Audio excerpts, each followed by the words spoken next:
at the forefront of the global AI revolution. Over 2 groundbreaking days, leaders, visionaries, and innovators from across the world will come together to shape the future of artificial intelligence for business, education, and society. This historic event is made possible by the support of our partners and sponsors, champions of innovation, driving Africa's next chapter of growth. Prepare for insight, collaboration, and transformation. This is more than a summit. It's a movement to accelerate innovation and drive lasting impact. Welcome to the Pan-African AI Summit 2025.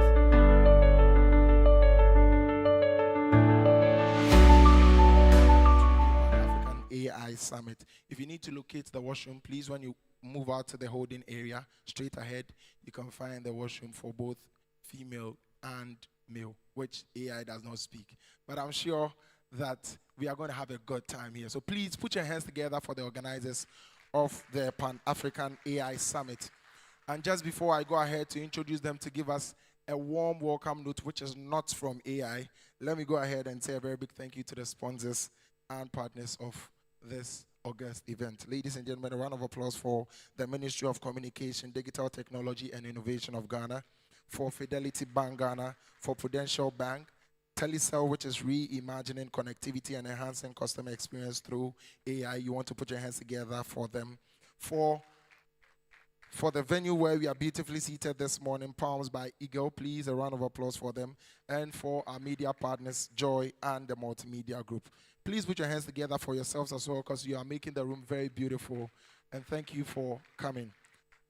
And now, ladies and gentlemen, the two men that have put, I'll say the two men leading the whole force that have put this beautiful thing together. Please, I see they are here. So a round of applause for Felix Donko and Carlos Amwako. A wave, my brothers. And you can do it better for Felix, even as he comes up here to give us the opening remarks. Oh, a round of applause one more time for Felix.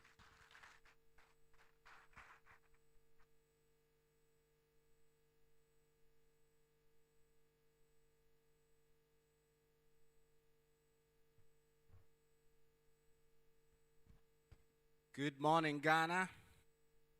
Good morning, USA. Good morning, UK. Give me a wave. That's UK. USA. That's USA. Any African country?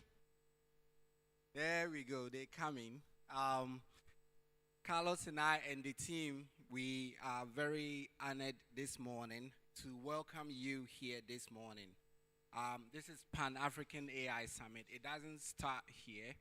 It's actually the beginning. It started so many years ago, but we are here to really begin the activation and the action. So we're going to start and give our distinguished guests, our esteemed partners and sponsors, innovators here today, our business leaders, our tech leaders, policymakers. And I have to say, some of the policymakers are so busy, so they're a bit delayed.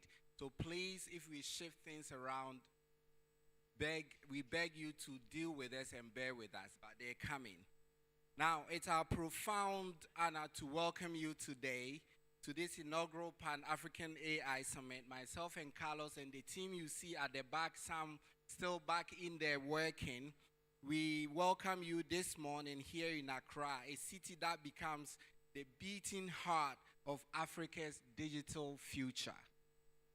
Throughout today and tomorrow, we gather at a pivotal moment to begin the critical conversation about a rising wave, the wave of artificial intelligence.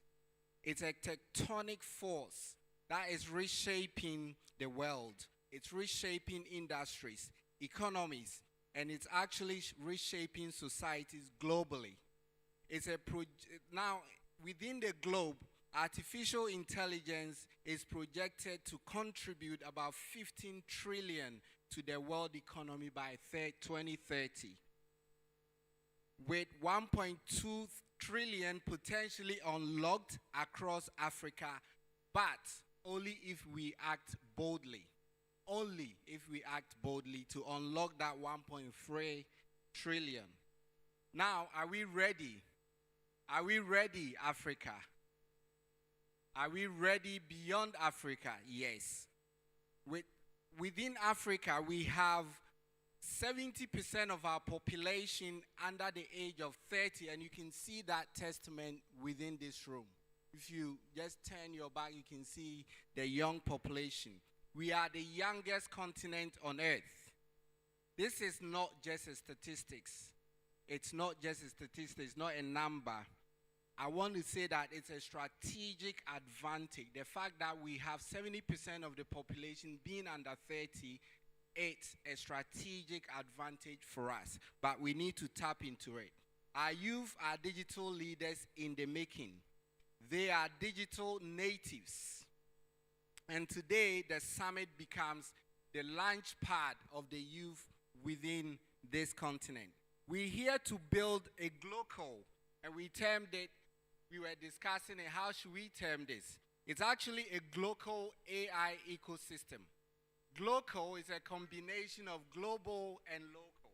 So that's why we termed it that way. It's a combination of that, and it's globally competitive and locally rooted. You can underline that. Globally competitive, locally rooted. That means we want to embed African languages. We want to embed African cultures. We want to embed African data into the very fabric of the AI models that we want to build.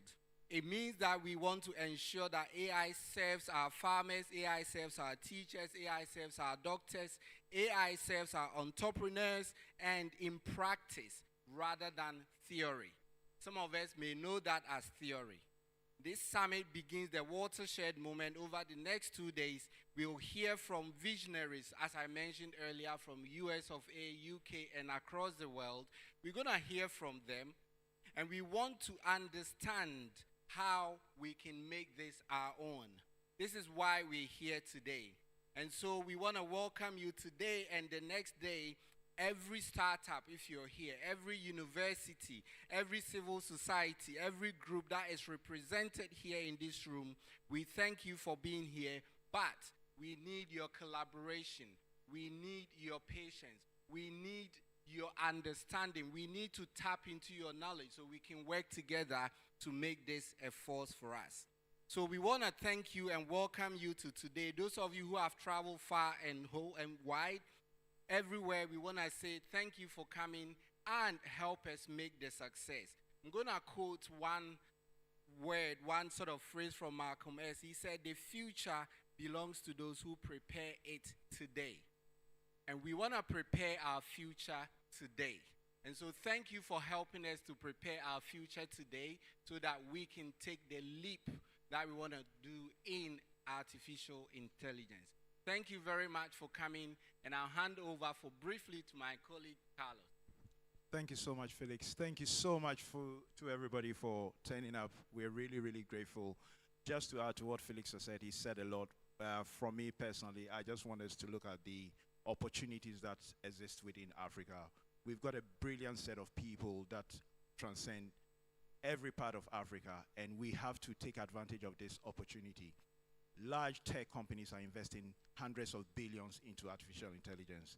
And what can we do? We need to take advantage of that. So I just want to really say a big thank you to all those of you who've helped us to put this together. It's really, really a privilege to be able to stand here and to say thank you to you. If you need anything for us to do to make this event even more successful, please just let us know. We are here to start a journey, and this journey begins with all of us. So I just want to say a very, very big thank you to you, and thank you for everyone who's been helping as well. We are really, really grateful, and we don't take it lightly. So welcome to the first Pan-African AI Summit. Thank you very much.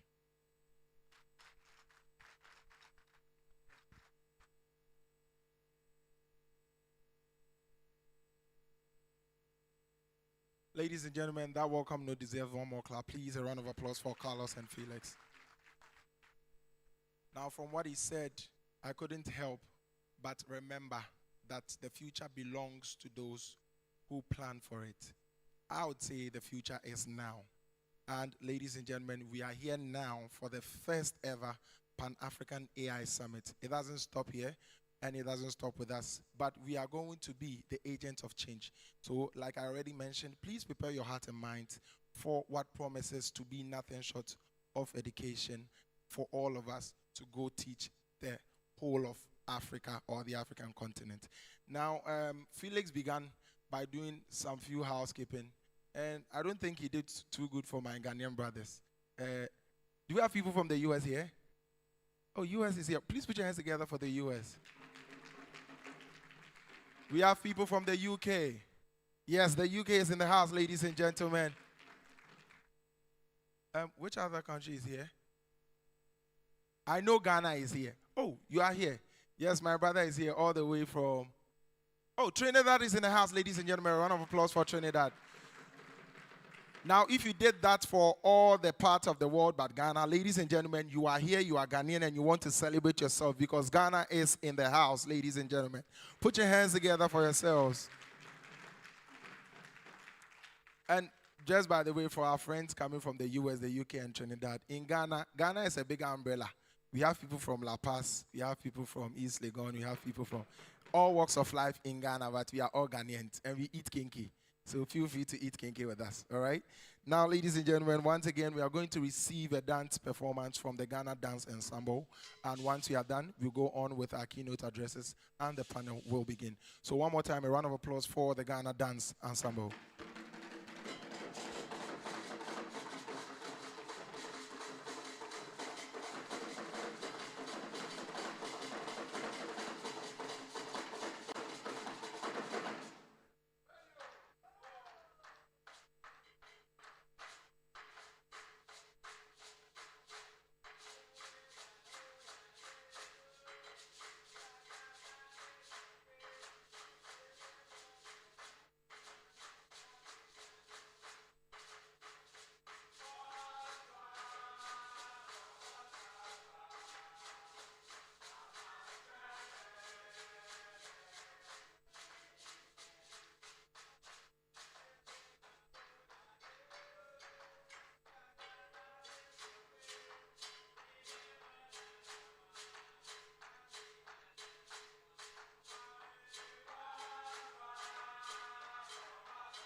One more time, ladies and gentlemen, a round of applause for the Ghana Dance Ensemble. Thank you very much.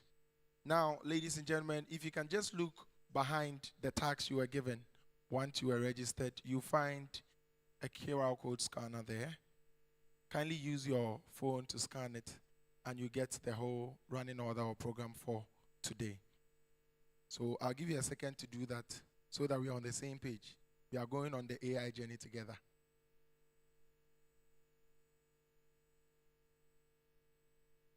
Are we there? Are we there? Right, so if you can see the program there, you know we are supposed to receive an opening keynote remark from the Honorable Samuel Nete George. Unfortunately, he had to be on government business. He had to travel out, but they have promised that tomorrow, God willing, himself or his deputy will be here to deliver the keynote as scheduled. So please, if you do not see him or his deputy here, it is for this reason, but he'll be here tomorrow, God willing. Now we are going to go ahead and take the keynote address from Her Excellency Jita Mezu, just like you can see on the order. While we prep to get her ready to bring her keynote, I would like to re-emphasize or re-echo the words we began with. Please do well. If you have to put your phone on silent, let's do that, because she'll be joining us via Zoom, and you do not want any distraction on. Yes, there she is. Isn't this beautiful? Please put your hands together for her for me. A visionary insight into Africa's AI landscape, digital education, attracting tech companies, and strategies like Digital Morocco 2030.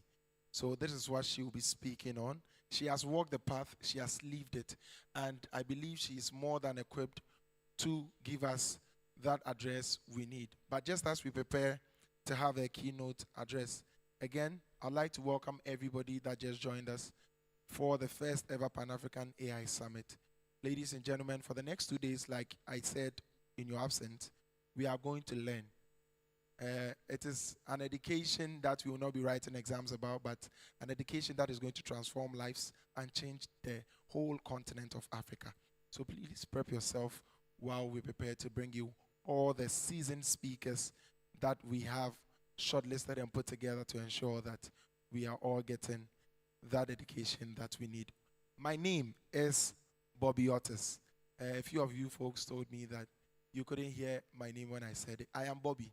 If you need anything, please prompt me, and I'll be more than glad to show you to where you need. I see Alex Abrakwa from Telecel Ghana in the house. Please, a round of applause for Alex Abrakwa, one of our speakers that will be touching on our purpose for our AI Summit today and tomorrow. So ladies and gentlemen, please, let's prep ourselves as we prepare to bring you the keynote address from Her Excellency Jita Mezu.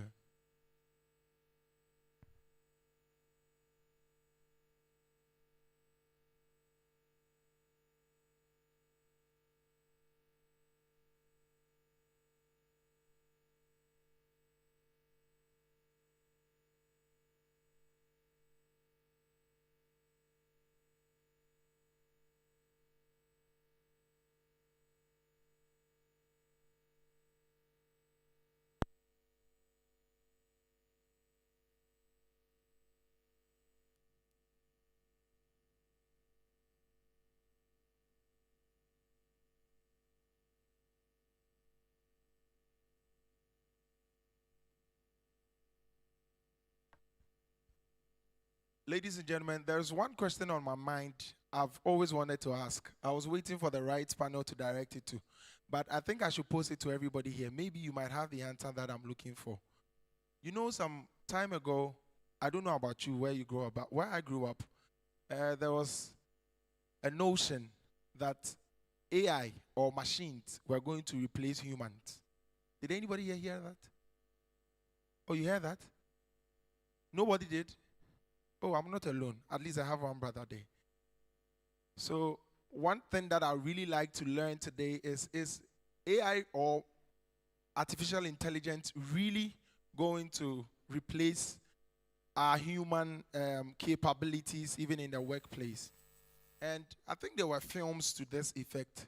I think I watched a film some time back of how a machine which was prepped to do something had to malfunction, and I was going against the human race. But I trust you, me, I think it's just like we humans. There are both sides to a coin. It's the same thing with AI. It has its downsides and its upskills. So today, we are going to learn about the upskills and inform ourselves about the other side, which we are to deter ourselves from, so that we can use it efficiently for our growth and our development. So please be a little open-minded, because it is not just about machines, but it is just about what it can do to better our lives. And I don't think the organizers were wrong to have brought this at this time. So one more time, please, I need you to put your hands together for Felix and Carlos and the whole team that put this first ever Pan-African AI Summit together. I think it has come at the time where we all need to learn and to be educated that really the next level to technology, which is AI, is really about to take the world by storm. I know Her Excellency is ready now. I'm prompted she is ready now. So please, let's keep our eyes glued to the screen, and we will receive her keynote address.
Welcome to the Future of Innovation, a gathering where bold ideas meet powerful technology.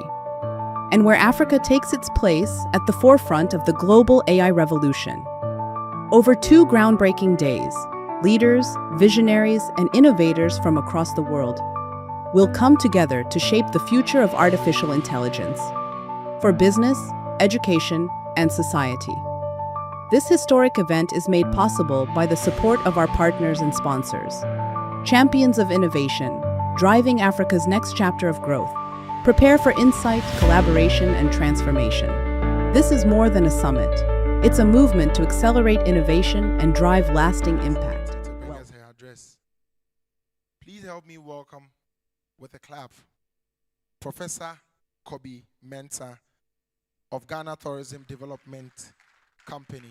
Oh, I think you can celebrate him better than that.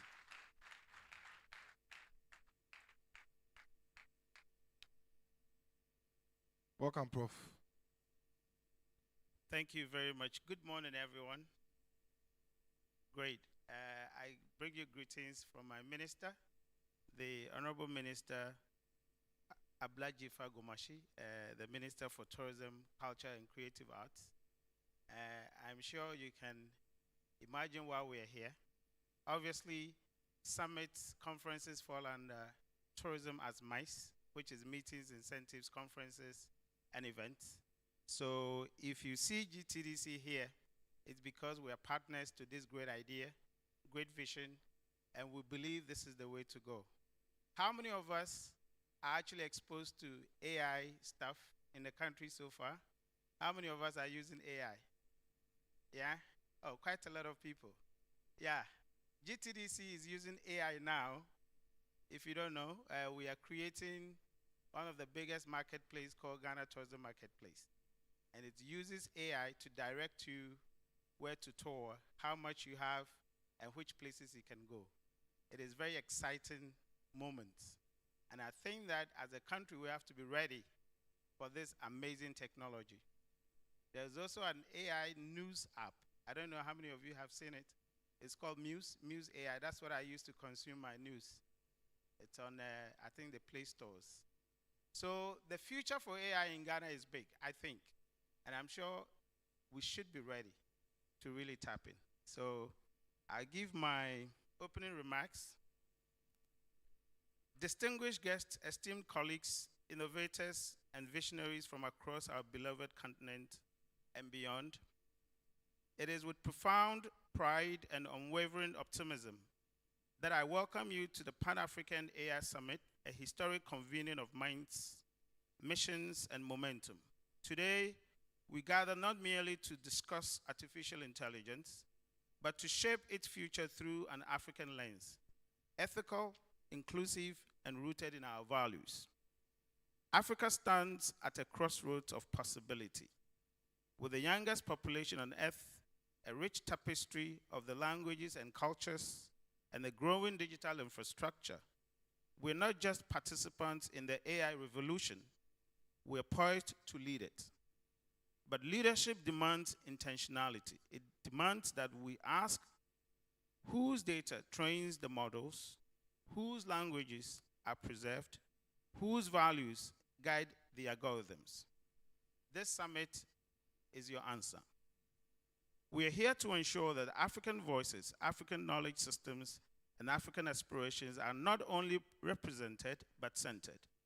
We're here to build local ecosystems that honor our diversity while connecting us to global innovations. And we're here to empower our youth, not as only future leaders, but as present-day architects of change. To the sponsors and partners, your belief in this summit is a belief in African potential. Your support enables us to convene, collaborate, and catalyze. On behalf of the government and the people we serve, I extend our heartfelt gratitude for your investment, not just in technology, but in transformation. To our researchers, entrepreneurs, and policymakers, may this summit ignite bold ideas and forge lasting alliances. Let us challenge each other, learn from each other, and leave here with a shared commitment to build AI that serves humanity, protect dignity, and uplift every community. And to every young person watching, coding, dreaming, this summit is for you. You're not on the sidelines, you are the center. Your creativity, your questions, your courage will define the next chapter of Africa's digital destiny. Let us begin this summit with clarity of purpose and unity of spirit. Let us make history, not just with what we build, but with how we build it. Welcome to the Pan-African AI Summit. Welcome to the future, written in our voices. Thank you.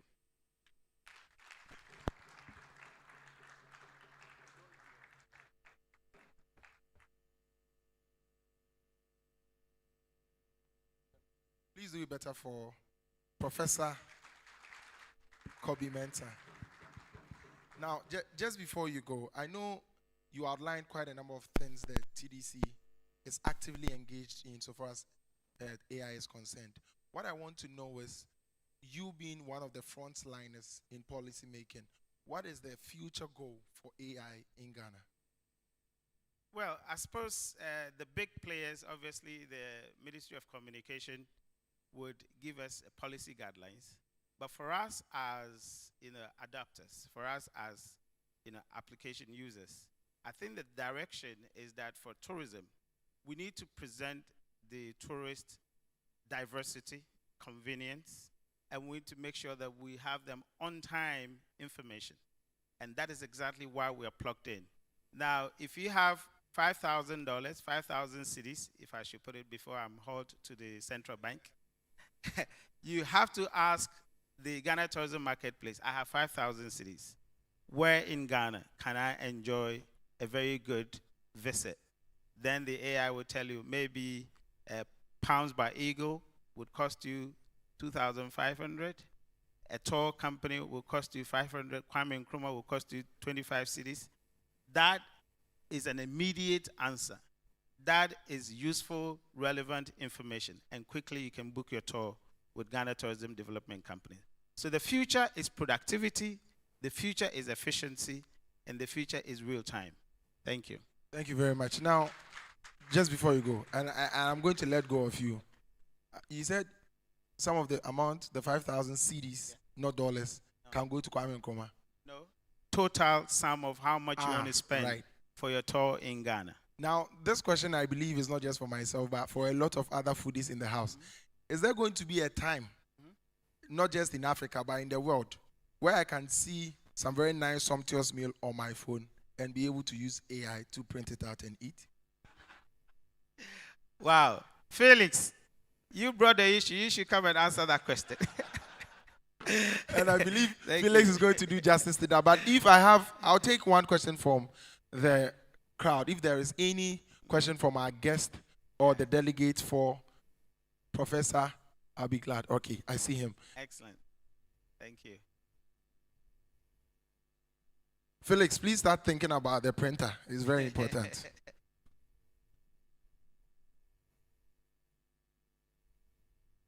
Francis Ofusukobia is my name. I am an entrepreneur and SME advisor. Most of the time when I meet the youth who want to start business or started something, then they will ask Francis, where can I invest? What are opportunities in Ghana? So you mentioned that the AI can direct you to tourist attraction. Can the AI or your office also shows investment opportunities in the tourism? I want the low-hanging one. Most Fantastic. of the time at this presentation, you hear $50,000. I want the ones that young people in Ghana can do the small amount, even the 5,000s and the below, so that we grow the economy from the small investment we have. Absolutely. How beautiful. I think I like this question. And I'll tell you about the research agenda, right? Currently, with the Ghana Tourism Marketplace, you don't need to have even one single asset to be on the marketplace. It's been shown already. Airbnb, Uber, etc. And that's exactly the model we've done. If you have a skill set, like a phone, I can teach you how to build tourism products and services, all right? Know how to use your phone, design a very good communication collaterals, your logos, your flyers, etc. and then start speaking to people who own assets. So, for example, you can come to Mr. Sante and say, Mr. Sante, this December in Ghana, which some people call Dirty December, and the Speaker of Parliament has issues with that, I want to bring you people. How much per room can you give it to me? Mr. Sante says, okay, the room goes 2,000, but I can give it to you 1,500. Set up your accommodation consultancy on GTM and direct traffic to Mr. Sante. You make your cut. You can book car rentals on the same platform because we have a rental session and a lot of garages around, all right? Go and speak to those that are properly licensed. Take photos, take videos, upload them. When somebody rents the car, you're calling a certain Mr. Emmanuel to get a car. You have a tour guide also on the platform who have registered, licensed, verified. A tour guide who knows Cape Coast to say, okay, I have a group of 5 people coming from the US or from the UK or from Switzerland. Can you help me deliver this product? You sign them on. Now, the group come to Accra. You get a car and a tour guide to pick them up. You are coordinating. By the time they're done, at least you've made about 1,000 cedis profit. You've started your business. What do you need? You need certification. You have to go to GTA to certify, to license. You need to have your business registration. And then, of course, register with the tour trade associations, either TUGA or GATOF or whatever.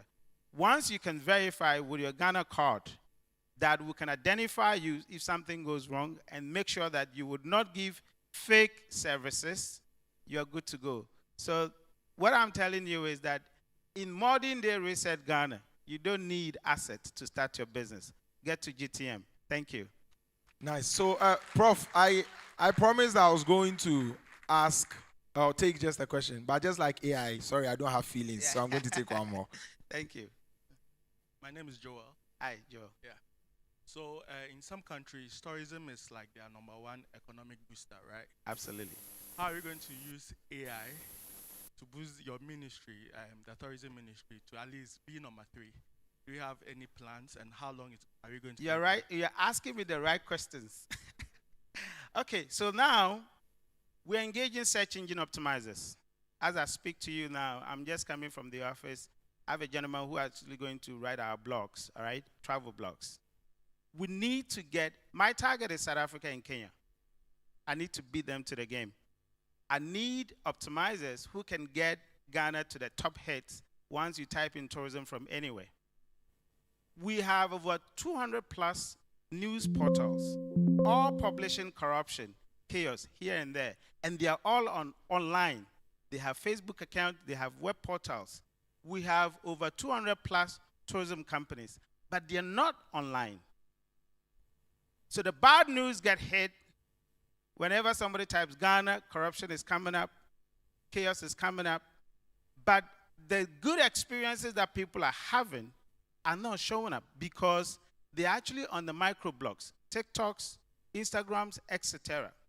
They don't translate directly into the algorithms that Google is picking up. But if I can aggregate them and push them onto the Ghana Tourism Marketplace, which is a web app, I can push the algorithms to push Ghana up. You understand the point I'm making? That's right there what we're trying to do. And my challenge to my agency is that by December, whenever you type Ghana from wherever you are, or you type tourism in Africa or whatever you type, Ghana has to hit #1. And that's our goal right there for you. All right, so I have another question here for Prof.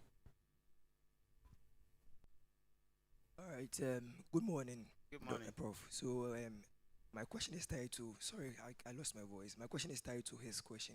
I just want to know how you are, so beyond this question, how are you collaborating with the Ministry of Communication to not necessarily see, Kenya is doing great, South Africa is doing great, and the algorithms are not helping because you have like a lot of content creators from the TikToks and then the Instagrams doing great. How are you? We want to know the action plan. Okay. Yes, please, the action Excellent. plan. Yes, please. Yeah. I was advised by Dr. Yamike of Ghana Hotels Association, and I would always say this. He said there's a spirit of incompleteness in Ghana, so be careful you don't fall into that spirit. All right? And so you're right there to talk about roadmap.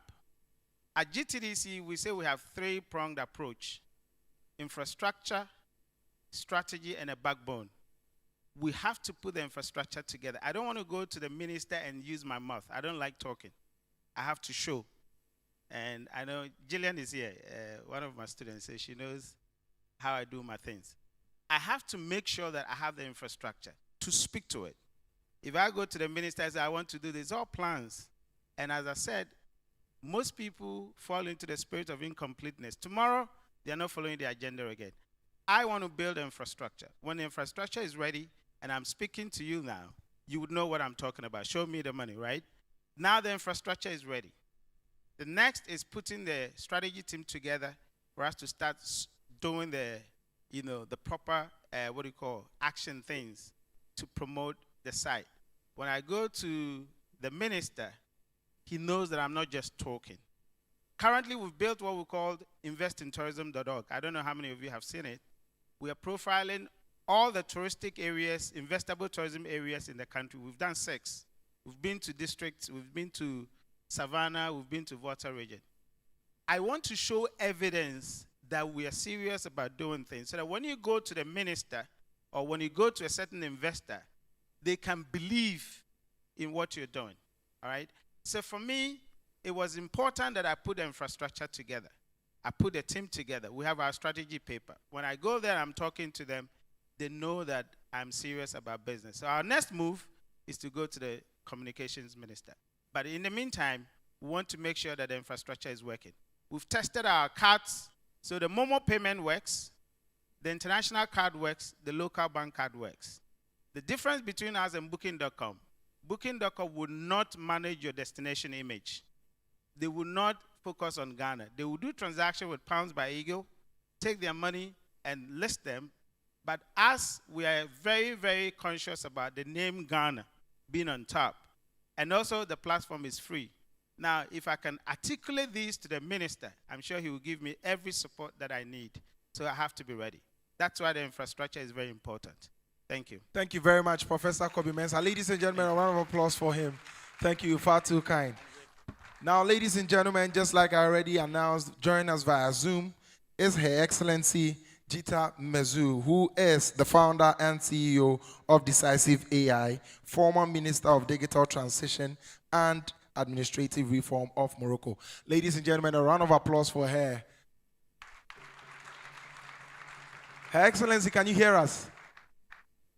Yes, I hear you. I hear you. Awesome. We are here and ready for you. Please deliver your address for us.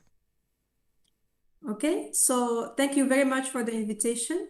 It's my great pleasure to be with you today, even remotely, to talk to you about AI, digital in Africa, and with a particular focus of Morocco.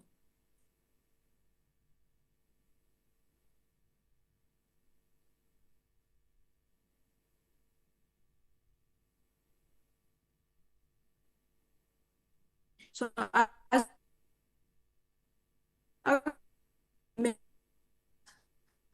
Africa has a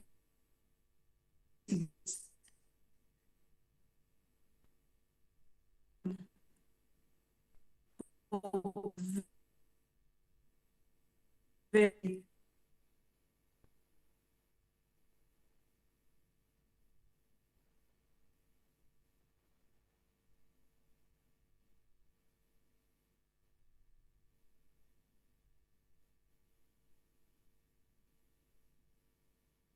Okay, ladies and gentlemen, so just as we fix that, we are going to fix that in just a second.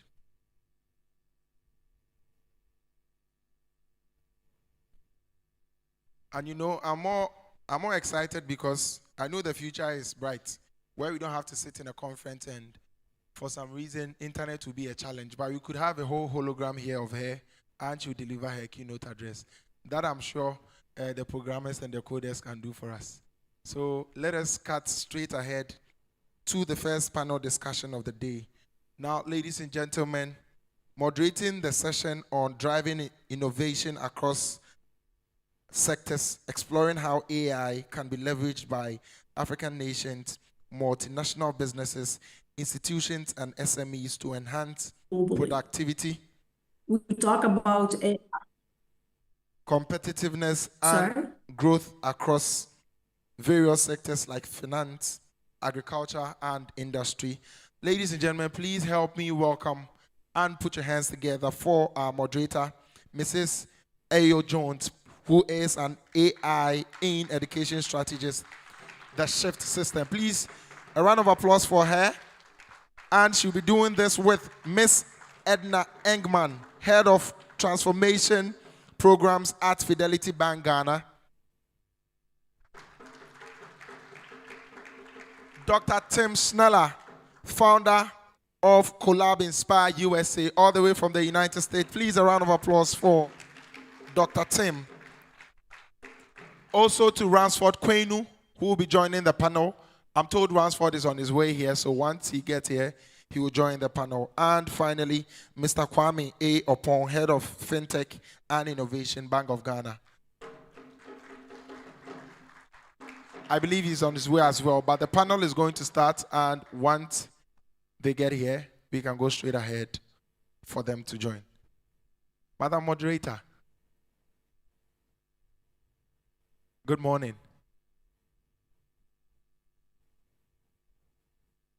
Good morning. How's everyone doing today? Now, I know he has been asking some very wonderful questions, but now that I'm up here and I can see all of your faces, I have a couple of questions for you myself. First off, how many of you use AI daily as a collaborative tool to do the things that you need to get done? Okay, so what do you think? That's about 70% of the room? All right, so we're gonna ask one more question here. As you use collaborative tools, are you copying, pasting the results into your documents and reports, or are using it as a thought partner? How many of you are copy paste? It's okay, you can raise your hand. Ooh, that was a little too high. You were a little too enthusiastic about the copy paste. How many of you use it to actually further your own thought? Now, that means that you are a room full of innovators. Have we seen the collaborative capacity here? How many of you also notice the people around you are using it as a thought partner? No hands shot up like earlier. This was more of like a So it looks like we're in a room of innovators.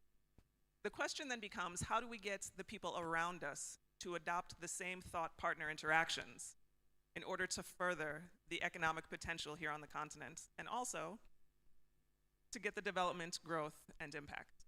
So that's where we're going to start the conversation. Are you excited? Okay. Thank you. Everybody else was thinking, I could be talking to ChatGPT right now. They're going to talk to us instead. I want to welcome both of you and thank you for being on the panel. I have a microphone here, Miss Edna, if you'd like to grab it. And if possible, if you could just introduce yourself. And as we get started, maybe one thought or one sentence on how AI use has changed your interactions within your position or your job.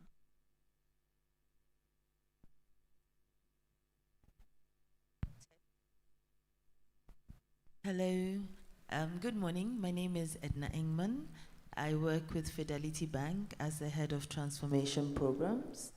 I'm a techie at heart, so, but I went around the whole bank, so I've done quite a bit, and so it's easy to relate banking to technology in coming up with great ideas to serve our customers. Apart from that, on the side, I do encourage young women, not yet men, a lot of young women on their challenges and how they can improve their lot as women, and also in their careers. And I am a STEM at heart woman, trying to ensure that the young ladies all work and understand that computing is not for men, and it's for all of us, and we can all succeed in it, considering the fact that in the world we are about 5%, women are about 5% when it comes to technology. One thing AI has done for me is to help me do my strategies, actually. And it's also taught me, because I also started on the agile journey, so it's actually taught me how to make the agile journey much better than I knew. and also come up with ways to ensure that we achieve in bite sizes. Yeah, thank you.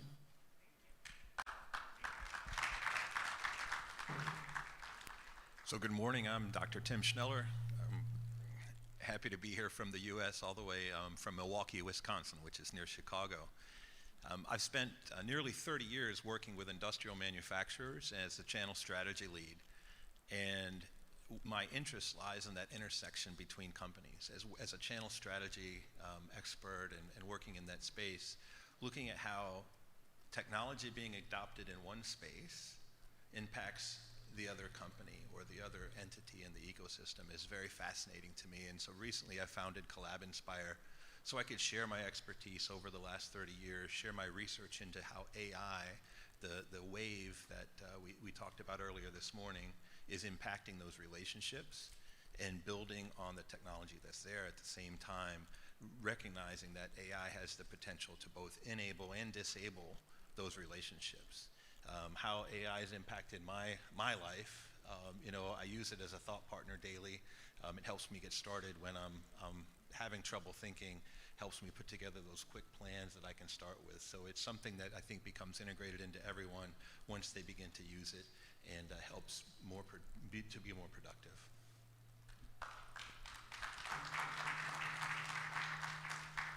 So there's a divide. There's a divide here that we have to really acknowledge in this space and in this time, and that is the difference between intention and outcome. We can all intend to further the mission of making sure we have AI adoption and thoughtful integration here on the continent, but it's one thing to talk the talk, and it's another thing to walk the walk. So it sounds like the spaces that you are in are a little bit different. You're really thinking exclusively about how to adopt it in finance and include equity between users so that everyone is involved in the wave that's coming forward. And it's really more for connectivity between apps and between people in production in order to make sure that the systems that we're building are all talking together. So now the question then becomes, how do we take this thoughtful insight and actually make it work here on the ground, not only in Ghana, but in Africa at large? That was a tough question. I might have to give them a second to think about it. Okay, so while they think about the question, I'm just going to introduce the fact that for me, this is much more about education. For me, this is a conversation about how do we position ourselves and our very youthful population here on the continent so that they have the skill set to take the tools and build momentum. It's not enough to give someone a tool and not give them direction on how to use it. It's not enough to give someone a tool and say, this is what's possible, but not explain exactly how. So there's a connectivity between education, empowerment, and connectivity that has to be in place in order for us all to find collective success. So how do we make that happen? So I'm going to speak from, hello? I don't know, okay, thanks. So I'm going to speak from the empowerment point of view, just because I love you human beings, and I one day doubled in my career with HR. So it's easy to know there's AI. It's also easy to think you are doing AI. So from an empowerment point of view, first thing is prompt engineering. And I think a lot of people get that wrong. So for us and our organization, we are going intentionally teaching our own how to prompt engineer and engineer properly, because we know people are using it. How well are they using it? And it's just like the fundamentals of computer science, garbage in, garbage out. So what kind of prompting are we doing? And that's fundamental for everyone. And I'm hoping in Ghana, and I'm glad tourism is here, I'm hoping communication comes in. We need to start having hubs all around that are teaching the basics and the fundamentals of AI. Once we get the basics and the fundamentals right as an organization and as a country, then we can begin to build on it. What we are seeing is a lot of people are trying to build on a weak foundation. So we are coming up with all these solutions and people are struggling to use it. Now, another part of the intentionality, and I'm speaking to now business owners and organizations, I think once we are hiring people, they should have a basic with AI. I think today in our world, it should be part of our hiring process. I think when we are also onboarding people during our onboarding processes, we must ensure part of the training, there's AI in the training, because we are going to use it on a day-to-day basis, whether we like it or not. And for all of us who are not aware, AI is growing at a phenomenal rate. I think over the last 3 to 6 months, it's grown over 55%. So meaning in Africa, we are already lagging behind. So once we also include that, now we also have to go a step further because our job roles are going to change. And so there are going to be new job roles because now we have to even audit when there's AI. We need people who can program and come up with all the different algorithms. So now we have to also intentionally, as a country, start to look at how we are training the youth. Because we are lucky, over 60% of us are under the age of 30. So they're very ripe and they're very aggressive for information and for new opportunities. So we have to also put a lot of intentionality around training people for the newer roles. Now I know there's the last part I'm going to talk about because a lot of us think AI is going to take our jobs and AI is going to take us out of a job. Well, the truth is, if you're not into AI, you yourself are telling yourself you don't want to be in a job. So that also tells you and I that we need to also on a daily basis learn. Now there's so much out there. I can't even talk about the different LLMs that are out there. So explore, learn. If you go on YouTube, you can learn a lot about AI. If you go on all the other large language models, they are all out there. Generative AI is also out there. So let's make the intentional step to be poised for tomorrow, or we will not be relevant for tomorrow. Thank you. Thank you for that. So from an HR perspective, the mission is clear. If we don't upskill the workforce and allow them to interact with AI in a foundational way to forward business missions, we can't compete on a global scale. But the connection there is that in order for the workforce to be ready, our youth has to be ready. Our youth has to be educated in a way that contributes to critical thinking, collaboration, iterative thought, sequential thought. These are the foundational bedrocks of how we can use AI beyond just copy-paste life to actually forward the mission. It has to be included as part of education and workforce development. Now, you said something and it made me I cringe a little. You think we're already behind? Unfortunately. So how many of you agree that we are already behind? Somebody is waving at me really high from the back. Wow. How many of you think we are exactly where we are meant to be? We're keeping pace. Okay, all right. Welcome. One more panelist. I know you all couldn't see everyone's hand, but it seemed like the overwhelming intention was that we are already behind. Welcome, sir. How are you? I'm good. Pleasure to be here. Sorry I was late. That's okay. If you wouldn't mind, give us a brief introduction and also let us know what you hope for in the future for Ghana in terms of AI use and adoption. Okay. So my name is Richard Kwenu. I'm a senior consultant at Deloitte Ghana and in the AI and data unit. And for me, what I hope for Ghana is to catch up, to catch up with the rest of the world. Yes, we are not where we should be or where the rest of the world is, but we are not too far off. There's a lot of innovation already going on, and I believe that, as has been spoken about, educating the lesser generation and even the employees to equip them efficiently to be able to make use of this technology and be a step ahead. So I'm looking forward to Ghana partnering with AI in all aspects of technology in development and innovation. Yeah. Thank you and welcome. Thank you. Well, so we've got the perspective now of upskilling the workforce and reflectively looking at how that is going to need to be infused into education.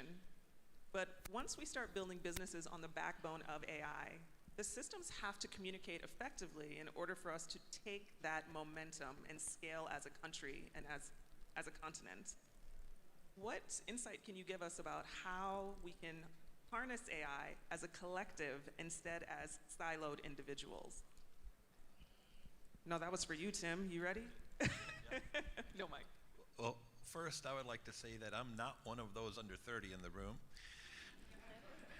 But I really appreciate that. One of the things that I've fought with over the years working with Western companies and in Western countries is, something that I call the way it always was, the way it always is, right? And when we're trying to implement things and somebody's been doing something forever, trying to do something new is very difficult. And I think the opportunity in Africa, in Ghana specifically, is with the youth that don't know the way that it's always been done.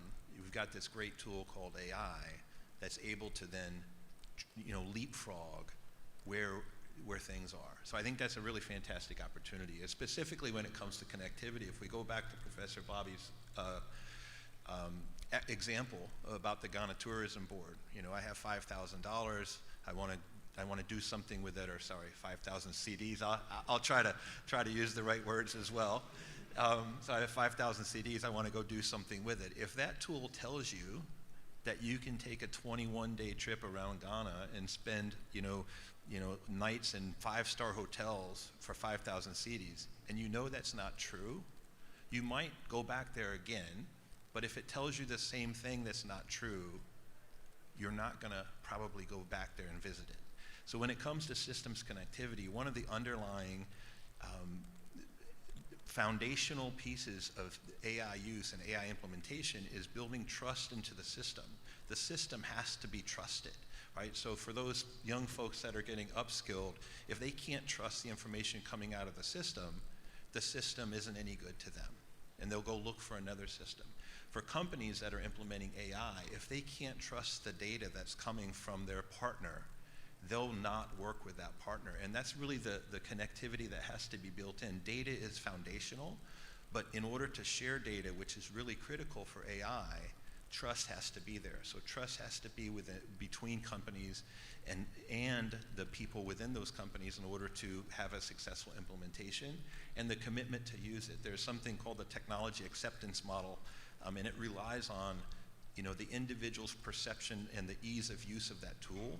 But at the end of the day, if they're not committed to using it, and if they can't trust the tool, it doesn't matter how good it is, it doesn't matter how great your app is, it doesn't matter what AI is doing for you. Trust is really foundational, and that's the research that I'm doing to try to understand that connectivity and the trust that's built in. Well, so what's really interesting for those of us in the room who start to dabble into different businesses to use AI to build the economy, without trust, we have no product. But that means that our users also have to have the understanding of how to look critically and analyze the things that are coming out of AI tools. I know for me, myself, I have some family members who are a little less AI forward than I am. They've put in a question or chat into the query and gotten a pretty generic response and thought, this isn't for me. Anybody else know someone who's had that experience? So when you talk about using the data and looking at it with a critical eye, it becomes foundational for making sure the systems work together and that we can all find success. So I'm going to send the question down to you. Sure. As people are building their businesses and they are considering the impact of prior knowledge, upskilled workforce, connectivity of apps, data, and an analytical eye, how can we develop business ideas and resources and put them into action in a way that will result in economic growth? Sustainable growth? Well, I believe that we first have to ensure that we are getting the right data, right?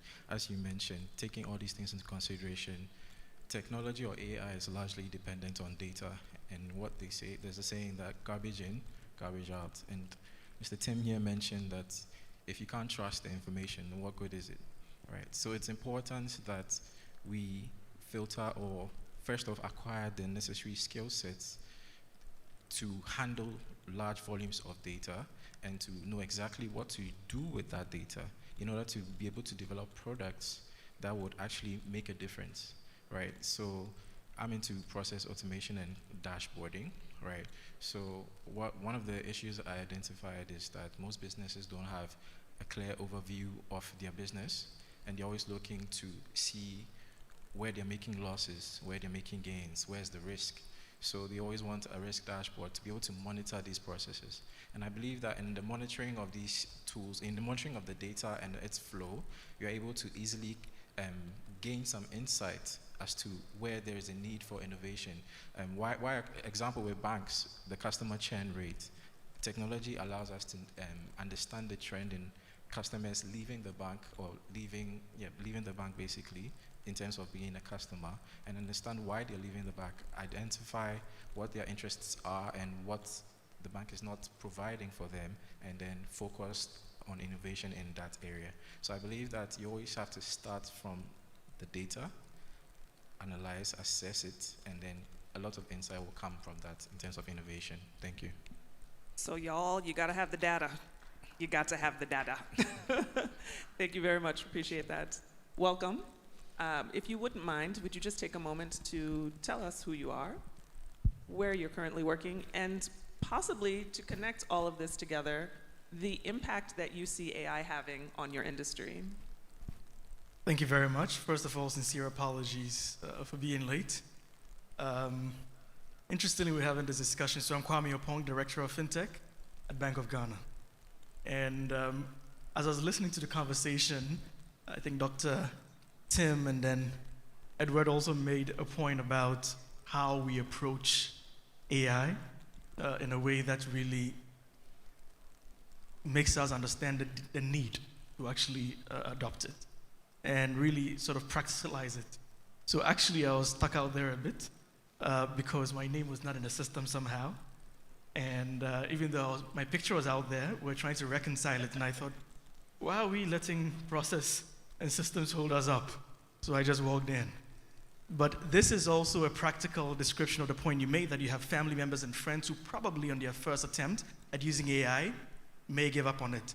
The reality is they won't get to avoid it because their phones right now inherently have AI processing capabilities on there, and they are liking that idea.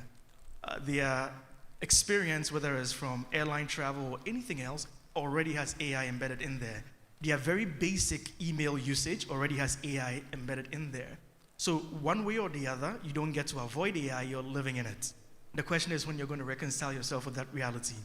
But for developing countries, there's a point that was also being made when I joined, and I think it's very important. I'm a regulator.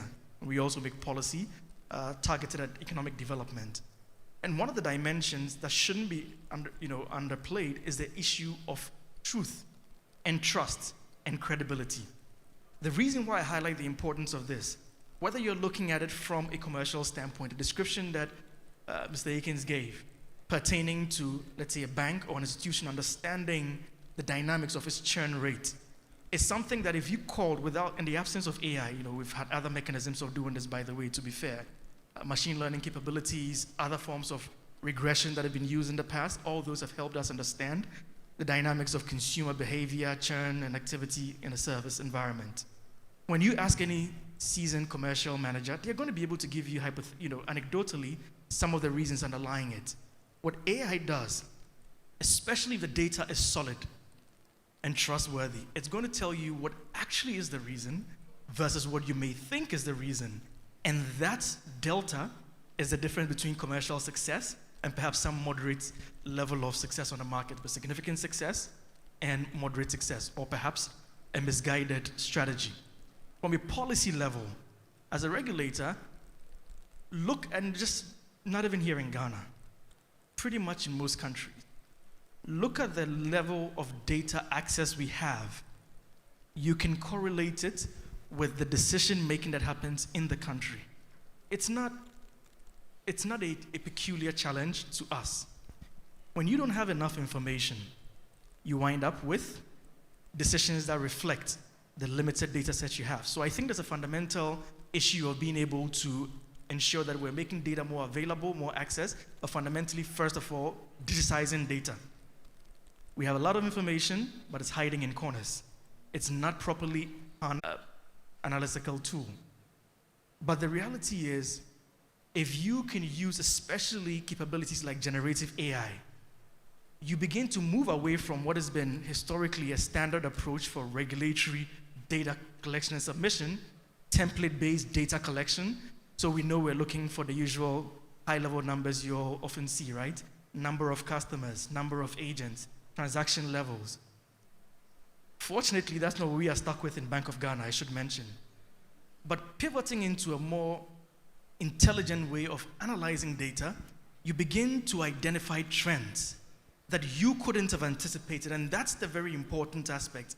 It is those wild cards that make a difference.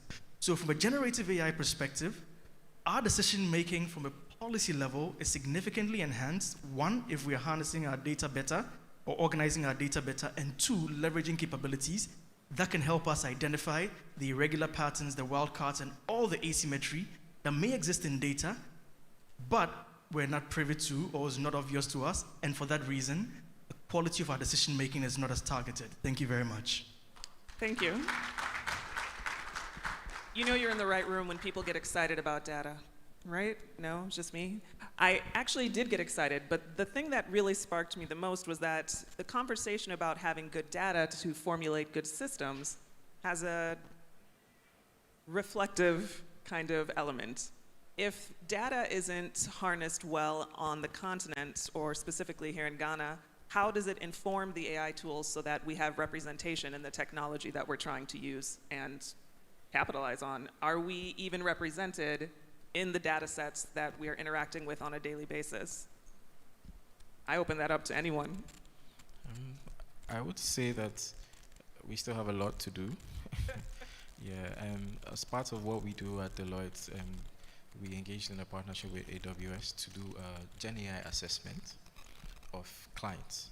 So basically, we want to go into financial institutions to assess the quality of your data to see if you are ready to adapt AI. And what do you find? Are people mostly ready, or are they not really ready? Actually, most people are not even interested. That's the thing, because they don't really see the benefit of it, or they feel like it's too complicated. Let's stick to what we know exactly. But then, yeah, that's one of the challenges we face. But then, however, assessing these, taking the time and opportunity to assess your internal data and structures to be able to identify if you are ready to adopt AI or put in the necessary work that is required to put your data in the structure that AI can easily work with will go a long way to improve efficiency and also help develop a lot of innovative solutions. So that's the input I have on that. I see Tim is getting ready to hop on that mic. I am. I don't have the answer to the question, but I love the conversation earlier when we were talking about global.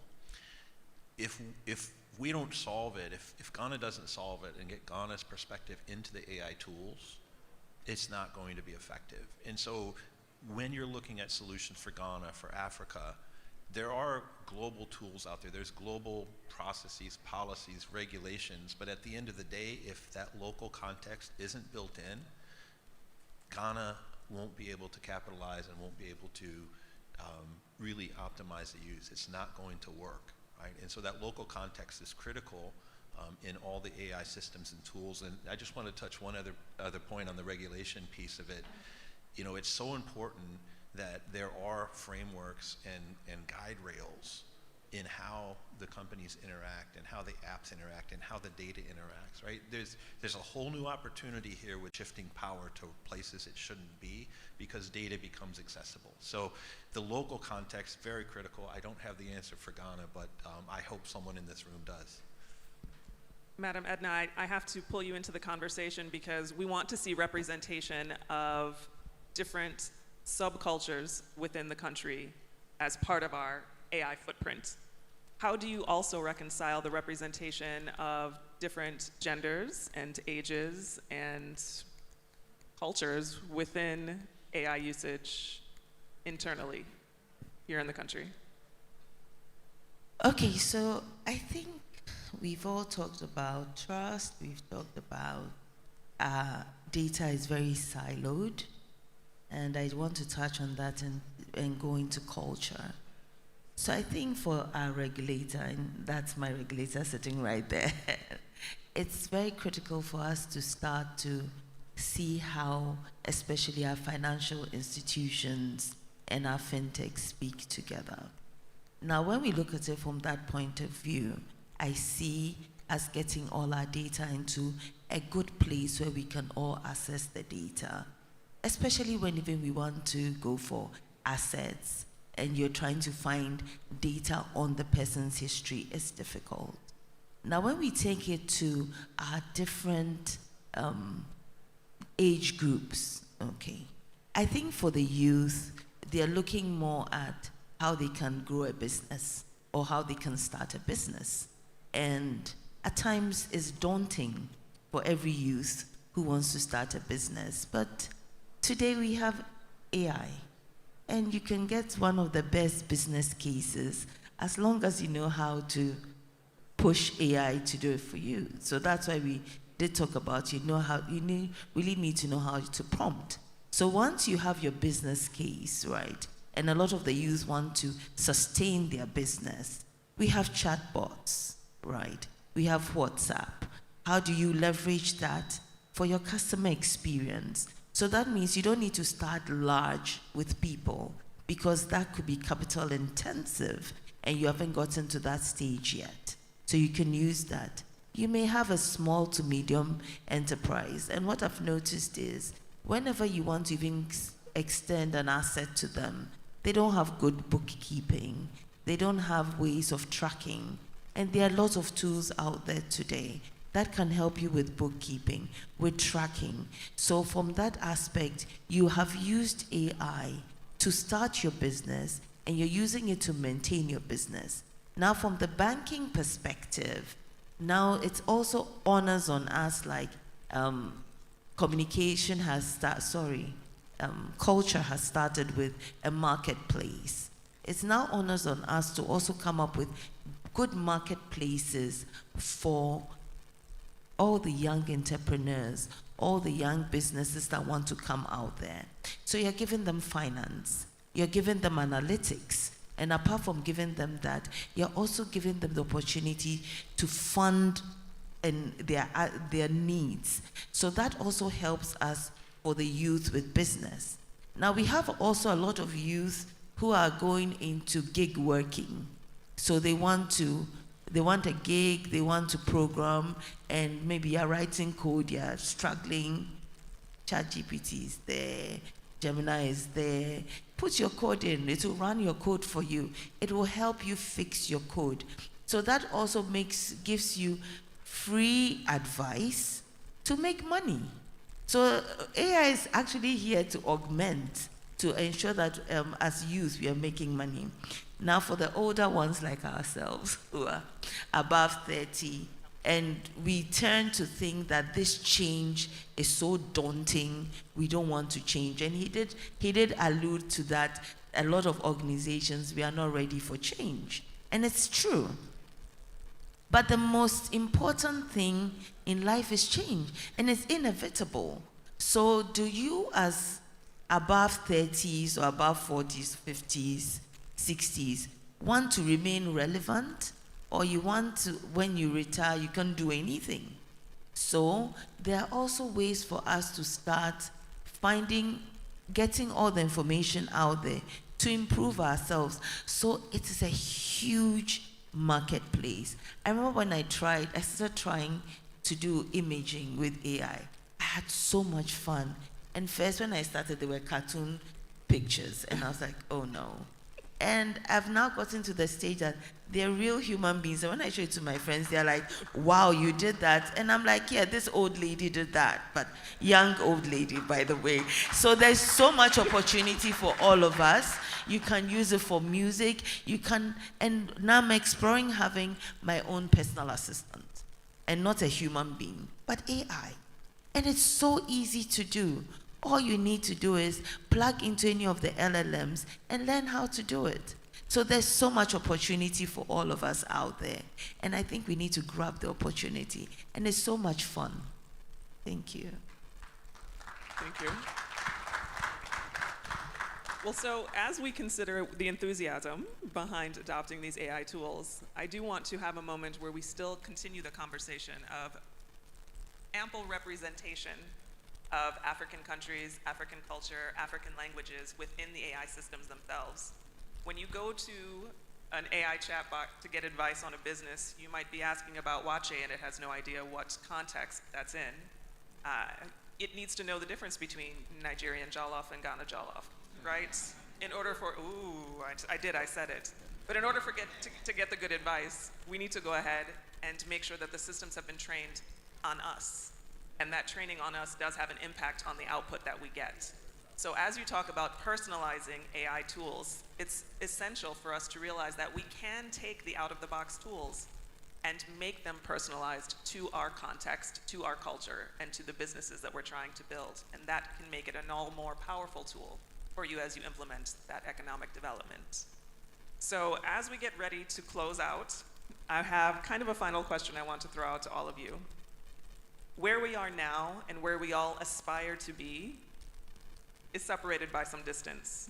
What's one thing that you could give the advice to the room? One actionable idea that they could grab hold of to move from aspiration to implementation?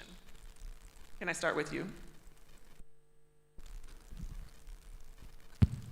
Okay, that's a big one. I think it depends on which side of the equation you're on the policy or commercial side. Obviously, on the policy side, the majority of your average regulator or policymaker does not start out with tech, particularly AI. So all these large language models and the mathematical properties underlying them, you cannot immediately assume or expect that there will be a full appreciation of that back end. But I think the most important thing is leaning in. Leaning in and recognizing that this isn't some fanciful science fiction. This is real.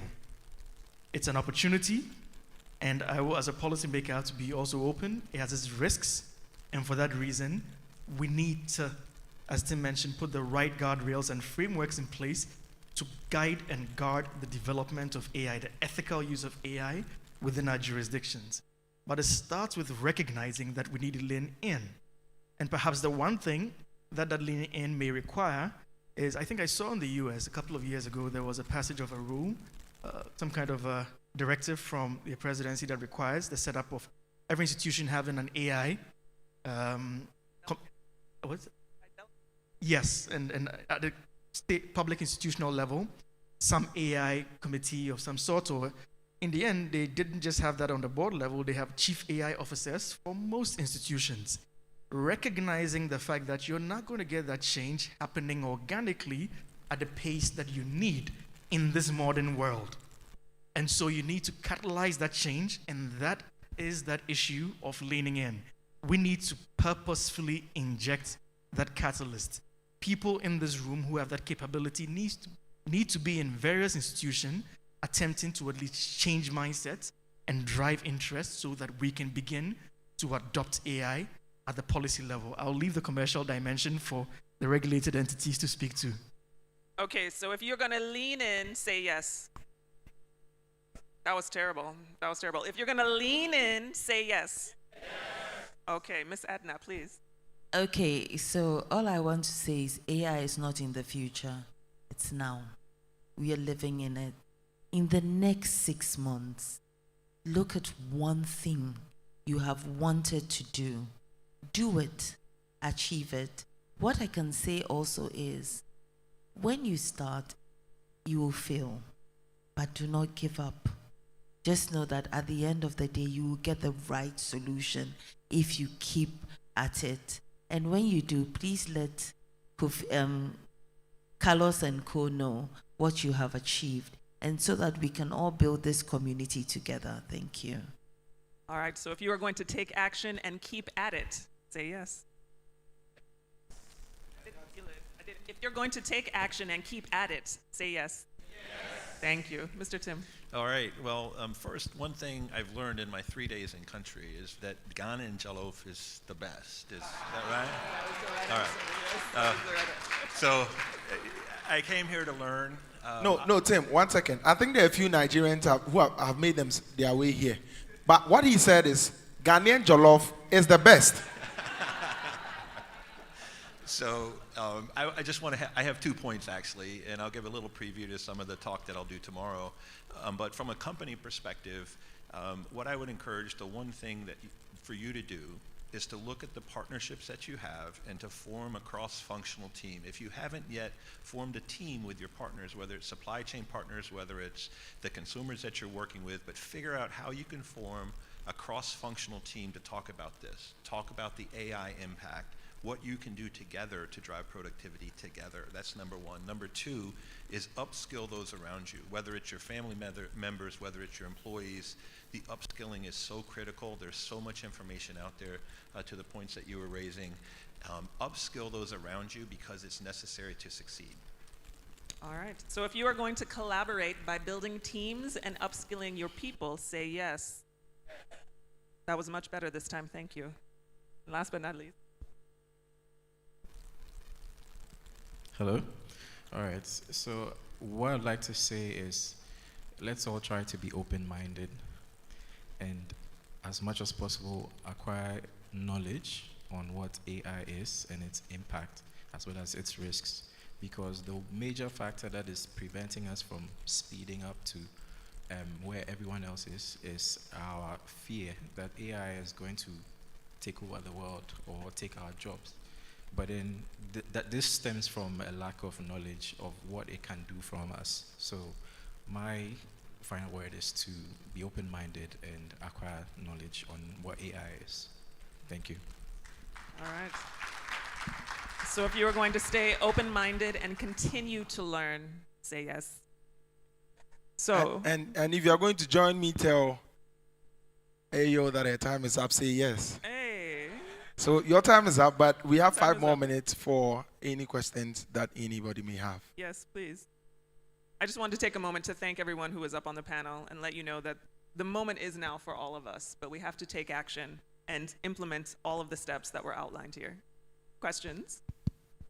Yes. And the panel, thank you for the wonderful presentation and discussion. Kwame, I have a question for you. Not everyone in this room is technically minded regarding AI. Now, when you were talking, I think you used LLM. Could you just explain what LLM is? So someone sitting at the back saying, is he talking my language? Or is he talking an alien language? Thank you very much.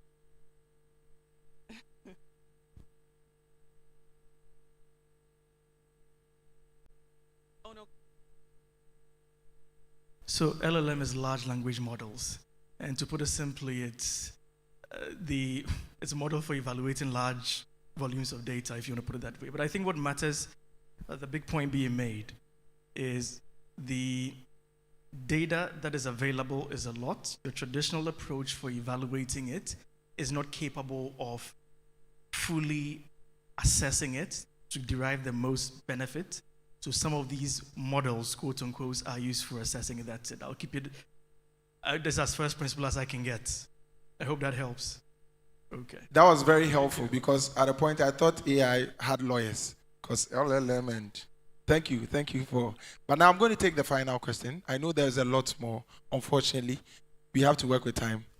Humbly, because right after this session we are going for a tea break, a 30-minute tea break, and we can indulge the speakers and pose our questions to them directly and take it out from there. But one last question from my friend here. Thank you very much. My name is Solomon. My question is directed to Mrs. Jones because she is into AI in education. Several studies conducted in AI identified performance expectancy and then social influence as strong predictors of AI adoption, whilst ethical issues and then risk of over-reliance on AI also comes in. So here, my question is, how do policymakers and then researchers, as they push for AI adoption, how do they balance the the push with the right ethical use of AI, especially in the classroom? Thank you very much. I'm going to be very blunt when I say this, and it might be a little controversial, but I don't think business cares about putting guardrails on monetization of children and their data. And that means that as a society, as a culture, as business owners, as policymakers, we are the ones that are going to have to put the guardrails in place. We can't sit back and wait for the guardrails to be put on for us because we are monetizing with that intention first. So when we talk about making sure that our youth are ready to enter the workforce that is now powered by AI, and I have to tell you now, 2025 is the year of beta. The generation beta is now here. Children who are born from this point forward are no longer millennials or Gen X. We're in beta. These children will never know a world without AI, ever. Which means if they don't have the foundational skills to be able to decipher what is real, what is not real, what I'm going to believe, what I don't want to believe, and to learn the guardrails internally, they're open to being taken advantage of, and we don't want that.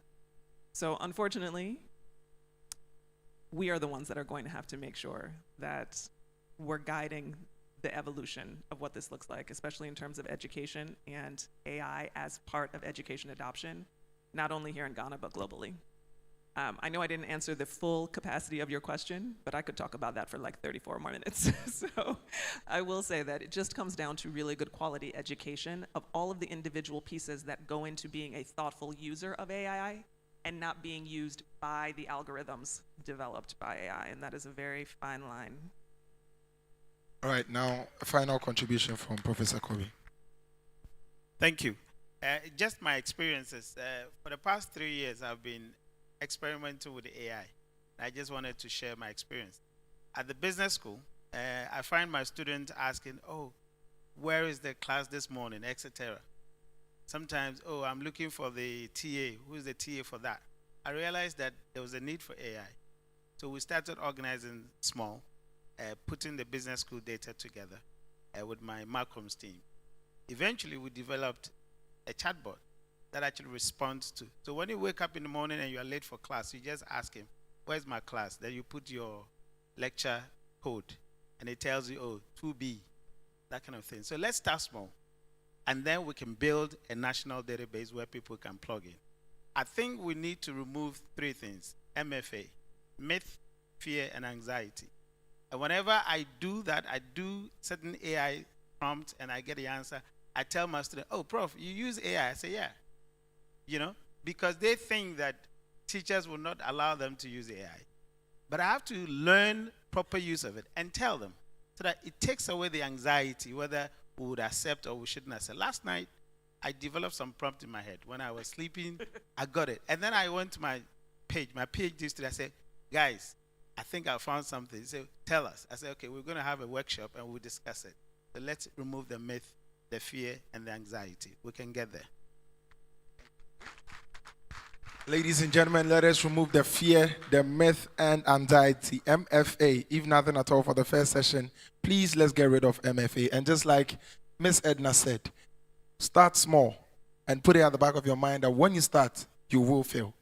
But when you do it again, you are building experience from there, and that is how you get better using AI. Thank you very much to our panelists, our moderator. Please, a round of applause for them. Thank you to Mr. Ransford, Dr. Tim, Miss Edna, Mr. Kwame Opon, and my humble friend. We are more than glad. Ladies and gentlemen, we'll take a tea break now, and we'll resume at exactly 12 p.m. And now, on the note of failing, I just want everybody to know that we really didn't fail with that Zoom call with Her Excellency. It was just a trial. But at exactly 12 p.m., we are going straight into that, and the other panel discussions will follow. So please indulge us as we go back to the holding area for our tea break and resume at exactly 12 p.m. A round of applause for yourself and for our panelists. Thank you.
Welcome to the Future of Innovation, a gathering where bold ideas meet powerful technology, and where Africa takes its place at the forefront of the global AI revolution.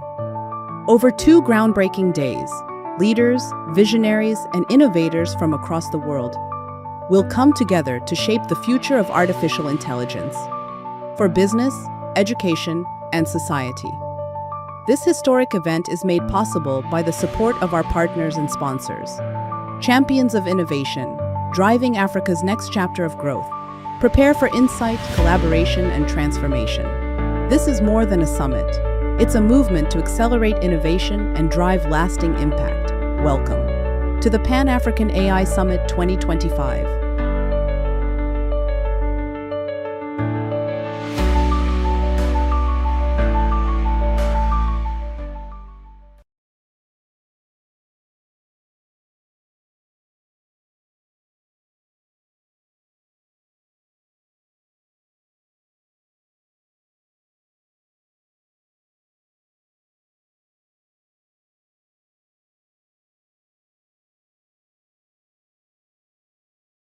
Welcome to the Future of Innovation, a gathering where bold ideas meet powerful technology, and where Africa takes its place at the forefront of the global AI revolution.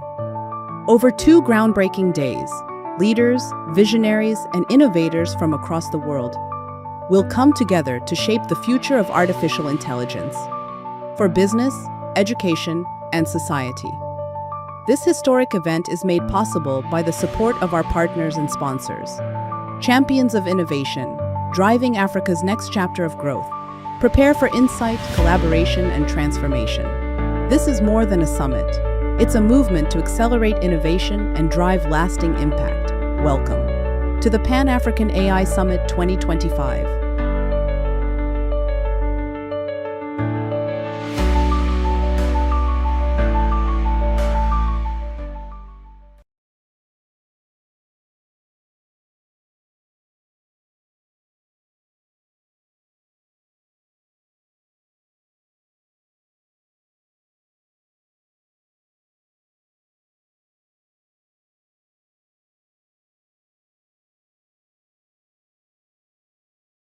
Welcome to the Future of Innovation, a gathering where bold ideas meet powerful technology, and where Africa takes its place at the forefront of the global AI revolution.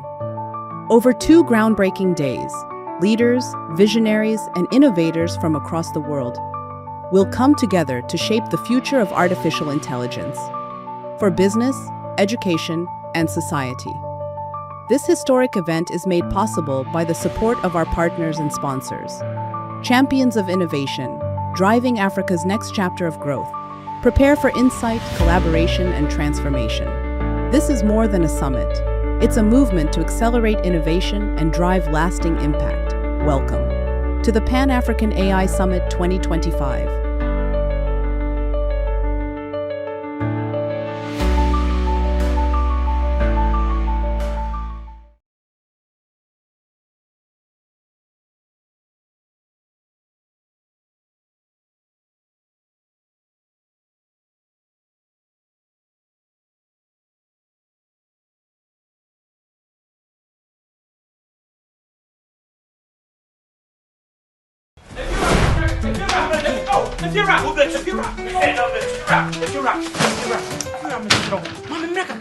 Rent back with the beer open.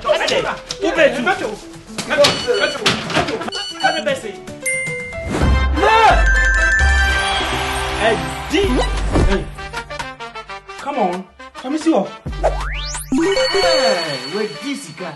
My friend, see before. It's the Telecel Too Much Money promo. Win cash daily, weekly, and a grand prize of 1.2 million Ghana cedis. Just reload or buy a bundle with Telecel Cash to earn points and stand a chance to win big. Dial *500# or visit the Telecel Play app to opt in and start winning in the Telecel Too Much Money promo. Terms and conditions apply. This promo is regulated by the NLA on the Caritas Lottery platform. When is happening? If you're a baby, many schedule no. If you know, meto etiaka. Inti ene, wono ba no mpe baby amobeda. Oh no abeka. You did too much money. No matter. Telecel, connecting energies. Mini Ojo, from the connection man. The open beer, meso too. Come. Mix patch up the shabu kanka. Kukawi. See what kiosk number 22. That's all shop brajo. Oh, that's so too. So around. Yes. Mommy, you show out unya so well. Hello. You show out uko boats. See what last stop. That's all your sister Rose. Hold up. Sister Rose, Miss no customer. So to the mommy. Also, you can show spot. See what's circle. Boys, me, Nyanya walk up. You sound. Bro, I didn't fall from 6 p.m. Shut. That's so too.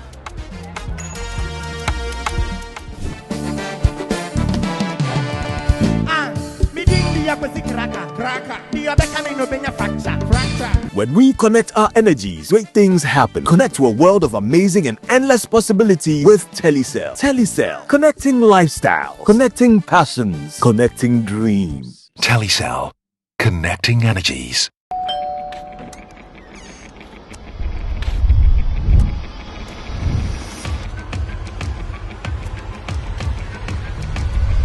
Telecel SME Month is here, the month that keeps entrepreneurs in the spotlight. This year, we're putting the spotlights on the future. Under the theme, connecting the next generation of entrepreneurs. Empowering the next wave of business leaders to level up. The launch of an industry-first business package just for you. The return of the Telecel Business Runway, a hands-on and game-changing conference designed to empower you. Connecting Hustles Podcast 2.0, your go-to digital spot where the top hustlers spill their secrets to success. A chance to flex your skills, show off your hustle, and let your brand shine. Red Mixer, a space to link up, spark conversations, and grow your network. AI workshop, free advertising for businesses, and so much more. Your time is now. Telecel, connecting energies. Oh my, oh. Everybody thinks my life just be enjoyment. Like you, I have to try over and over again to make it. Yo, Kitty, waiting on a new hit. Yeah, waiting, Kitty. It helps when I don't have to worry about everyday stuff like banking. New message. So I can focus and make great music for my fans. Fidelity Digital Banking fills me with enjoyment.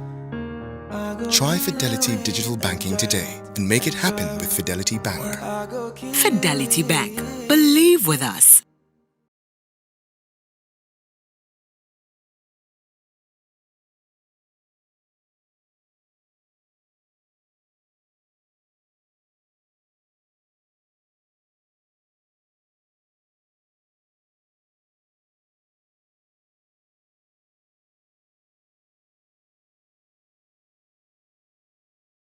Welcome to the Future of Innovation, a gathering where bold ideas meet powerful technology, and where Africa takes its place at the forefront of the global AI revolution. Over 2 groundbreaking days, leaders, visionaries, and innovators from across the world will come together to shape the future of artificial intelligence for business, education, and society. This historic event is made possible by the support of our partners and sponsors. Champions of innovation, driving Africa's next chapter of growth. Prepare for insight, collaboration, and transformation. This is more than a summit. It's a movement to accelerate innovation and drive lasting impact. Welcome to the Pan-African AI Summit 2025.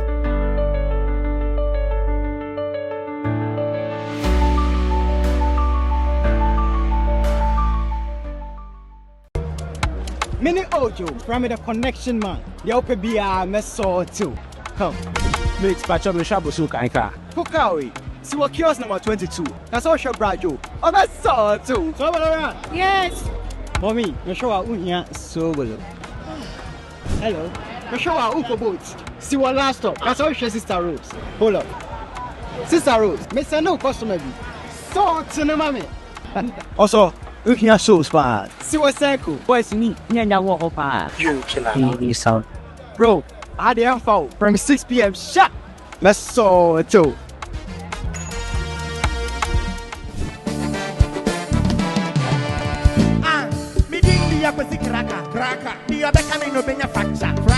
When we connect our energies, great things happen. Connect to a world of amazing and endless possibility with Telecel. Telecel, connecting lifestyle, connecting passions, connecting dreams. Telecel, connecting energies.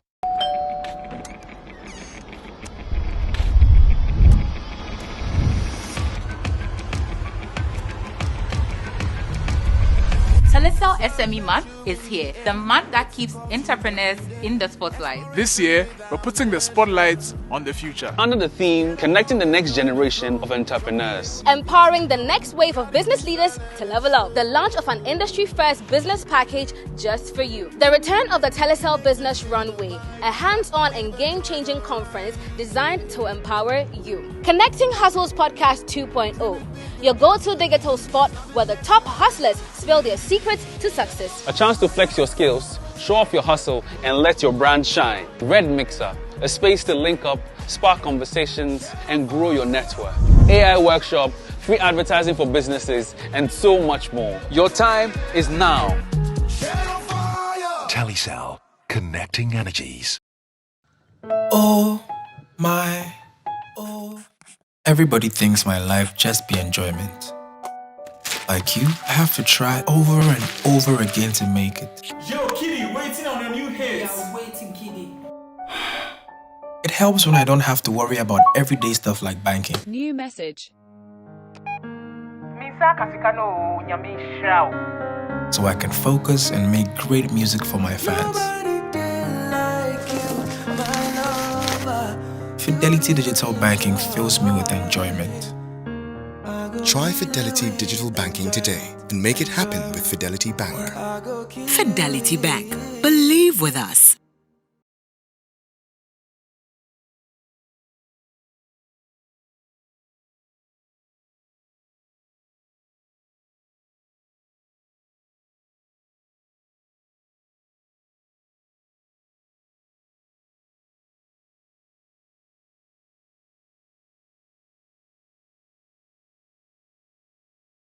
Welcome to the Future of Innovation, a gathering where bold ideas meet powerful technology, and where Africa takes its place at the forefront of the global AI revolution. Over 2 groundbreaking days, leaders, visionaries, and innovators from across the world will come together to shape the future of artificial intelligence for business, education, and society. This historic event is made possible by the support of our partners and sponsors. Champions of innovation, driving Africa's next chapter of growth. Prepare for insight, collaboration, and transformation. This is more than a summit. It's a movement to accelerate innovation and drive lasting impact. Welcome to the Pan-African AI Summit 2025.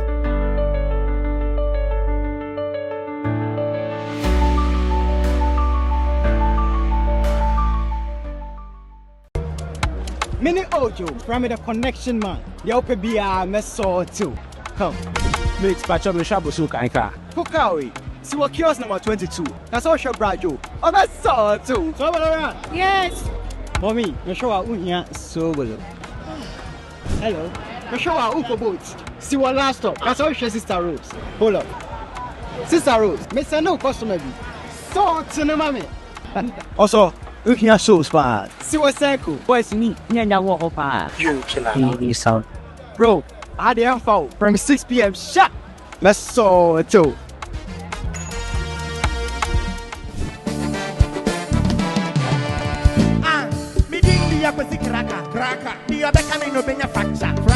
When we connect our energies, great things happen. Connect to a world of amazing and endless possibility with Telecel. Telecel, connecting lifestyle, connecting passions, connecting dreams. Telecel, connecting energies.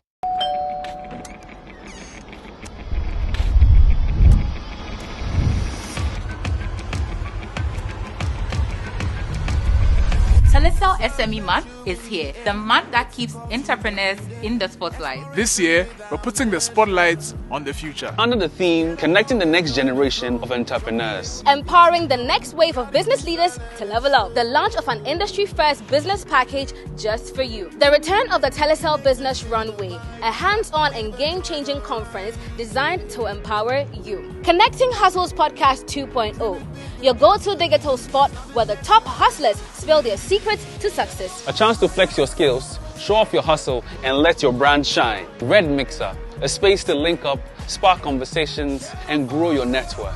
AI workshop, free advertising for businesses, and so much more. Your time is now. Telecel, connecting energies. Oh my, oh. Everybody thinks my life just be enjoyment. Like you, I have to try over and over again to make it. Yo, Kitty, waiting on your new hits. Yeah, waiting, Kitty. It helps when I don't have to worry about everyday stuff like banking. New message. So I can focus and make great music for my fans. Fidelity Digital Banking fills me with enjoyment. Try Fidelity Digital Banking today and make it happen with Fidelity Bank. Fidelity Bank. Believe with us.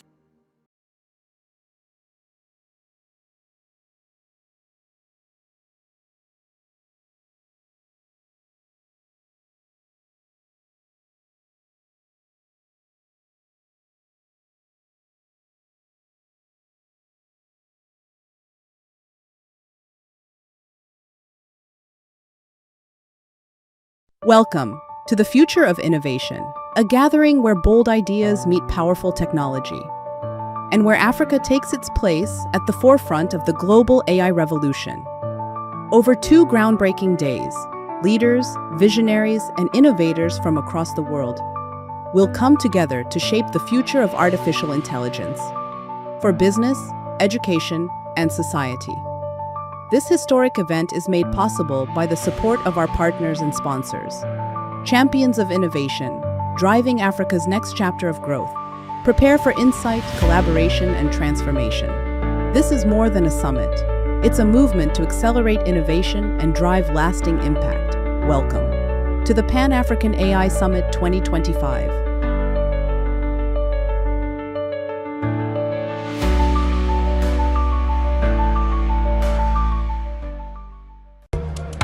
Mini Ojo, from the connection man. The open BR Meso too. Come. Mix patch up the shabusu kanka. Fukawi. See what kiosk number 22. That's all shop brajo. Oh, that's so too. So around. Yes. Mommy, you show our unya so well. Hello. You show our uko boots. See what last stop. That's all your Sister Rose. Hold up. Sister Rose, Mr. No customer be. So to the mommy. Also, you can show spot. See what circle. Boys me. Nyanya walk up. You killer. Sound. Bro, I the info from 6 p.m. Shut. Let's so too.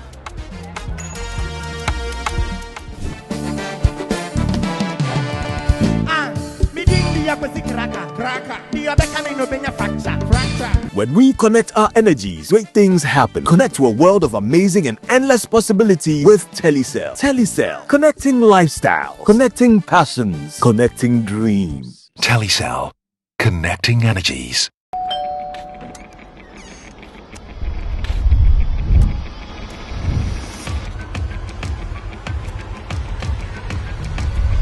Telecel SME Month is here, the month that keeps entrepreneurs in the spotlight. This year, we're putting the spotlights on the future. Under the theme, connecting the next generation of entrepreneurs. Empowering the next wave of business leaders to level up. The launch of an industry-first business package just for you. The return of the Telecel Business Runway, a hands-on and game-changing conference designed to empower you. Connecting Hustles Podcast 2.0, your go-to digital spot where the top hustlers spill their secrets to success. A chance to flex your skills, show off your hustle, and let your brand shine. Red Mixer, a space to link up, spark conversations, and grow your network. AI workshop, free advertising for businesses, and so much more. Your time is now. Telecel, connecting energies. Oh my, oh. Everybody thinks my life just be enjoyment. Like you, I have to try over and over again to make it. Yo, Kitty, waiting on your new hits. Yeah, waiting, Kitty. It helps when I don't have to worry about everyday stuff like banking. New message. So I can focus and make great music for my fans. Fidelity Digital Banking fills me with enjoyment. Try Fidelity Digital Banking today and make it happen with Fidelity Bank. Fidelity Bank. Believe with us.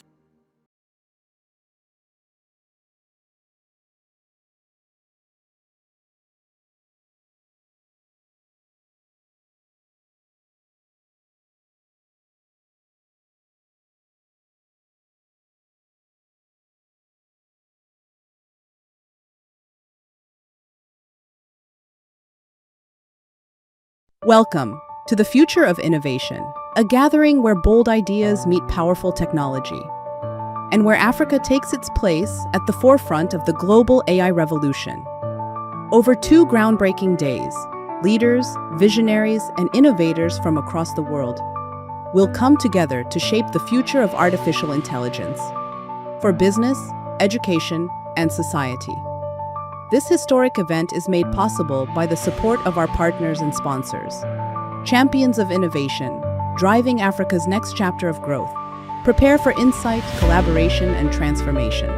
This is more than a summit. It's a movement to accelerate innovation and drive lasting impact. Welcome to the Pan-African AI Summit 2025.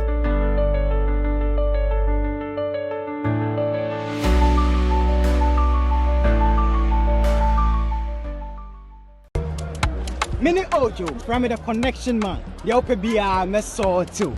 Come. Mix patch up the shabusu kanka. Fukawi. See what kiosk number 22. That's all shop brajo. Oh, that's so too. So around. Yes. Mommy, you show our unya so well. Hello. You show our uko boots. See what last stop. That's all your Sister Rose. Hold up. Sister Rose, Mr. No customer be. So to the mommy.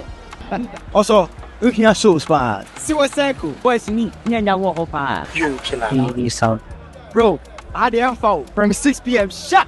That's so too.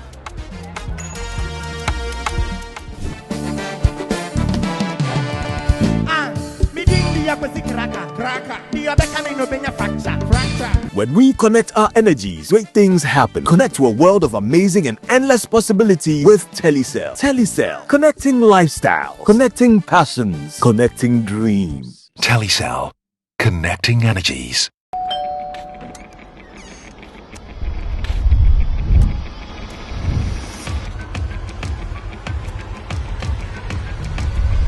Telecel SME Month is here, the month that keeps entrepreneurs in the spotlight. This year, we're putting the spotlights on the future. Under the theme, connecting the next generation of entrepreneurs. Empowering the next wave of business leaders to level up. The launch of an industry-first business package just for you. The return of the Telecel Business Runway, a hands-on and game-changing conference designed to empower you. Connecting Hustles Podcast 2.0, your go-to digital spot where the top hustlers spill their secrets to success. A chance to flex your skills, show off your hustle, and let your brand shine. Red Mixer, a space to link up, spark conversations, and grow your network.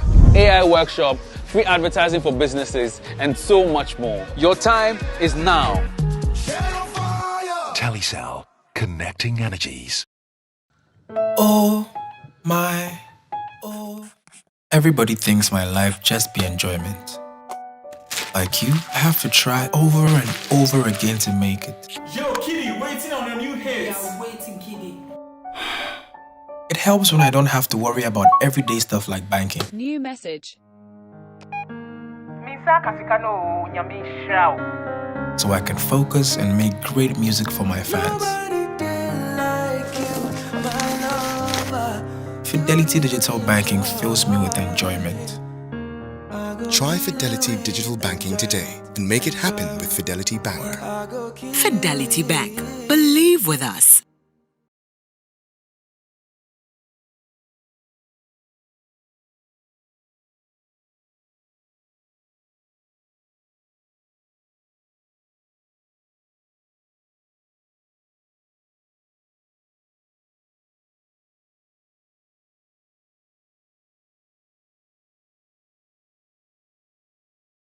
Welcome to the Future of Innovation, a gathering where bold ideas meet powerful technology, and where Africa takes its place at the forefront of the global AI revolution.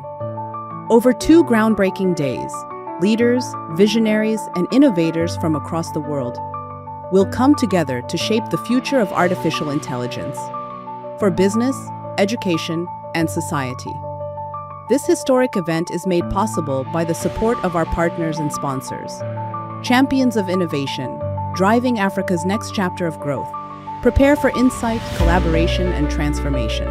This is more than a summit. It's a movement to accelerate innovation and drive lasting impact. Welcome to the Pan-African AI Summit 2025.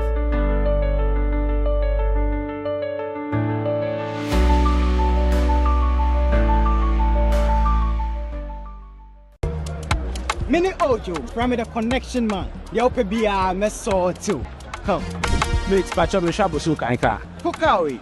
See what kiosk number 22. That's all shop brajo. Oh, that's so too. So around. Yes. Mommy, you show our unya so well. Hello. You show our uko boots. See what last stop. That's all your Sister Rose. Hold up. Sister Rose, Mr. No customer be. So to the mommy. Also, unya shows bad. See what circle. Boys me. Nyanya walk up. You killer. Sound. Bro, I the info from 6 p.m. Shut. Meso too.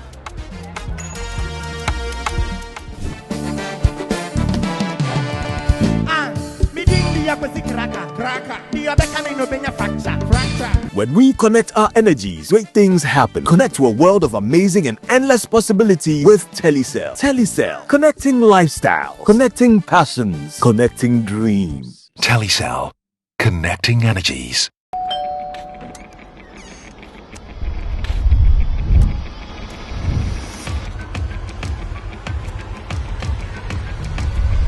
Telecel SME Month is here, the month that keeps entrepreneurs in the spotlight. This year, we're putting the spotlights on the future. Under the theme, connecting the next generation of entrepreneurs. Empowering the next wave of business leaders to level up. The launch of an industry-first business package just for you. The return of the Telecel Business Runway, a hands-on and game-changing conference designed to empower you. Connecting Hustles Podcast 2.0, your go-to digital spot where the top hustlers spill their secrets to success. A chance to flex your skills, show off your hustle, and let your brand shine. Red Mixer, a space to link up, spark conversations, and grow your network. AI workshop, free advertising for businesses, and so much more. Your time is now. Telecel, connecting energies. Oh my, oh. Everybody thinks my life just be enjoyment. Like you, I have to try over and over again to make it. Yo, Kitty, waiting on your new hits. Yeah, waiting, Kitty. It helps when I don't have to worry about everyday stuff like banking. New message. So I can focus and make great music for my fans. Fidelity Digital Banking fills me with enjoyment. Try Fidelity Digital Banking today and make it happen with Fidelity Bank. Fidelity Bank. Believe with us.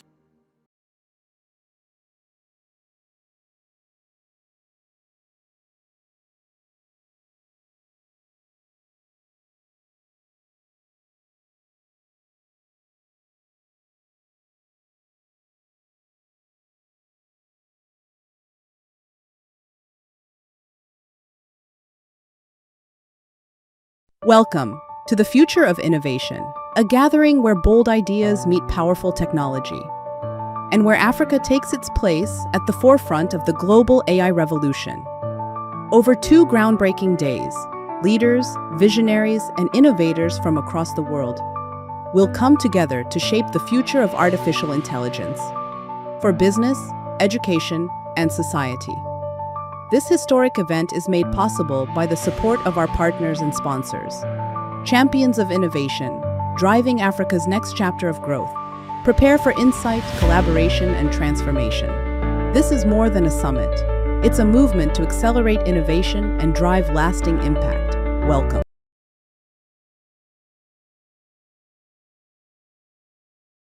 Much aware that there are still a lot of questions you guys would love to ask. But one thing I take pleasure in is the fact that today we are learning. And the fact that you want to ask questions tells us that you are really, really prepared to get all the understanding you want. And we are more than willing to do that. But you know, for events like this, a program is put together and times are allocated. And we need to really adhere to them. So if you're unable to pose your questions when it's time for Q&A, or I'm unable to locate you, please do well that during the breakout sessions or during the coffee breaks, you can see any of the speakers and ask the questions. You can see anybody. Me, for one, if you see me, I may not be able to do too much justice to it, but I'm sure if you see any of the panel members you want to pose the question to, they'll be more than glad and willing to answer them. So, ladies and gentlemen, if Her Excellency is on standby, the media team. Okay, so while we get her ready, again, let me welcome you again to the first ever Pan-African AI Summit.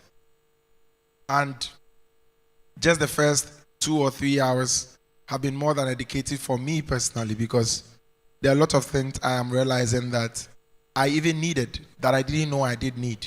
And I'm sure by the end of day today and even at the end of the program tomorrow, my whole perception is going to change, and it's going to be the same for everybody in this room. And we are going to go out as the flag bearers for the change of AI. Ladies and gentlemen, please, a round of applause for yourselves. I think so far we are doing great.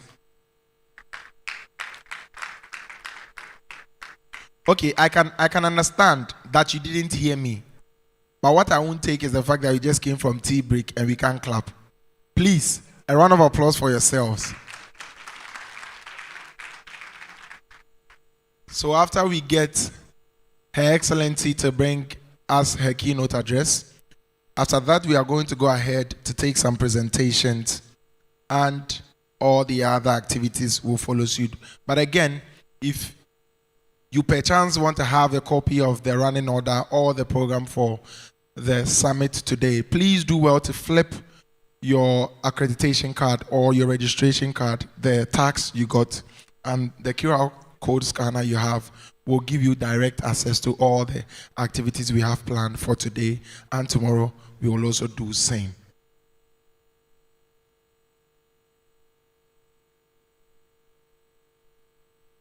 So while we prepare, I think I want to come down, and there were quite a number of questions that was asked me during the coffee break.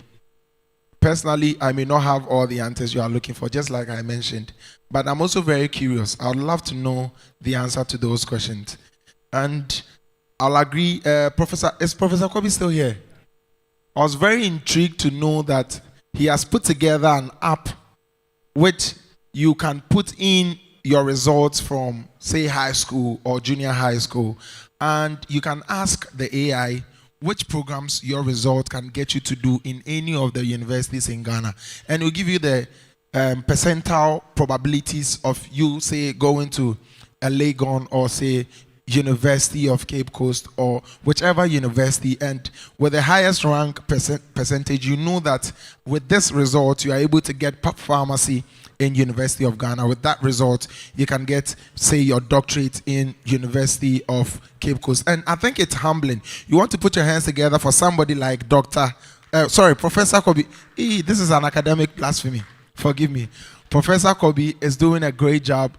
And it doesn't end there. There's a lot of things in various industries we can do. If you are in the real estate industry, all you need is the data. I think it's the problem we have is getting the right prompt. Just like in ChatGPT. It's like Gigo, right? What you put in, you get. If you ask him to suggest a name for you, it can give you a name. But you were not very specific if you wanted it to add a surname or a second name. So if you just say, give me a name, it can just come out and say, oh, I think you look like a Timothy, so go with Timothy. But then if you ask him more specifically to add a second name to it, it will suggest a second name, and if you want a surname, it will do same. It goes to tell you that it's the same thing you put in that you get. So one thing that we need to also know is the direct or the right prompt to put in any artificial intelligence to get the right result we are looking for.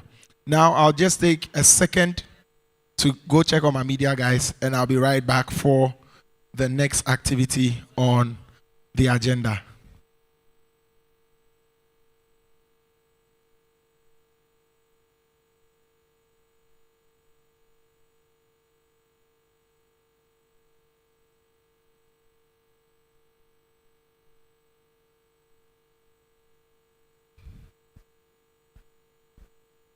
So I've just been prompted that Her Excellency wants to get on the next flight to join us here in person. And I'm sure when she meets us before we close today, we will have her address duly in person rather than via Zoom. So now we are going to go ahead and take a few presentations just like I mentioned. And the first is going to be from Mr. Paul Crafer, FHCA, Fellow in AI Governance and Policy for Humanity, Europe. All the way from Europe, ladies and gentlemen. Put your hands together for Mr. Paul Crafer.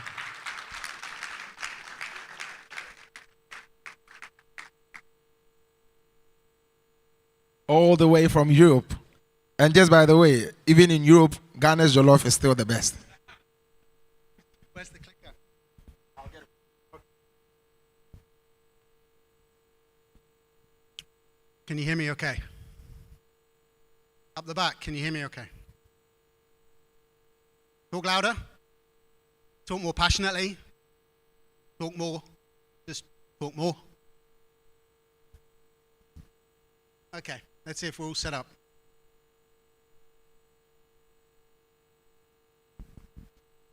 Honored guests, ladies and gentlemen, it's a pleasure to be here. It's also a pleasure to be part of the 70% of people in Africa under 30. Thank you. Thank you. I was a bit worried I wasn't going to get a laugh on that. For Humanity believes in standards. Standards are needed by all of us. Standards define what we accept and what we don't accept. And standards create and foster accountability.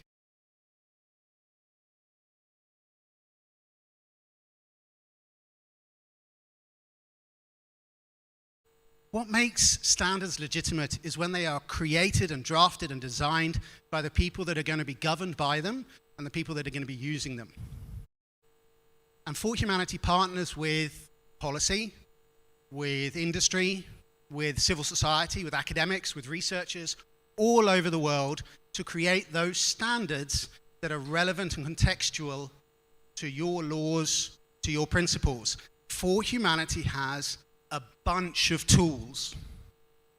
And in this presentation, I want to show you how we can put them into the hands of the people in Ghana and the people in Africa.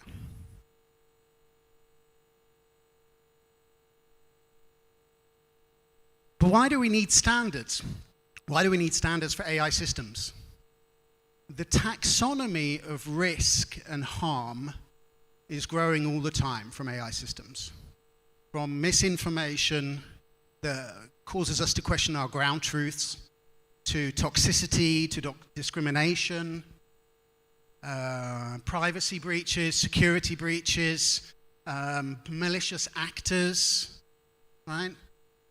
People with terrible hair, like Donald Trump. Thank you. We need to protect, we need to mitigate the risk, because if we can mitigate the risks of AI, then we can maximize the benefits of AI. And that's what For Humanity is all about. But when it comes to standards, what if countries in the global south could become standards makers rather than standards takers? Wouldn't that flip the whole dynamic of digital colonialism, right? What if a country and an African nation, what if Ghana could draft a standard which set a continental level for agentic AI in education, for example, right? That possibility exists. Now, there are some people that would argue that developing countries should prioritize adoption before certification or before regulation.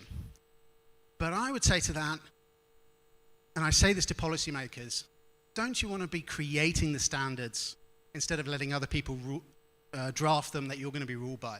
instead of letting other people create the rules that will shape your future. So today what I'm going to do is three things. I'm going to present the For Humanity AI Systems Assurance Toolkit. It's basically our framework, and it consists right now of three kind of major pillars, which I'll go through.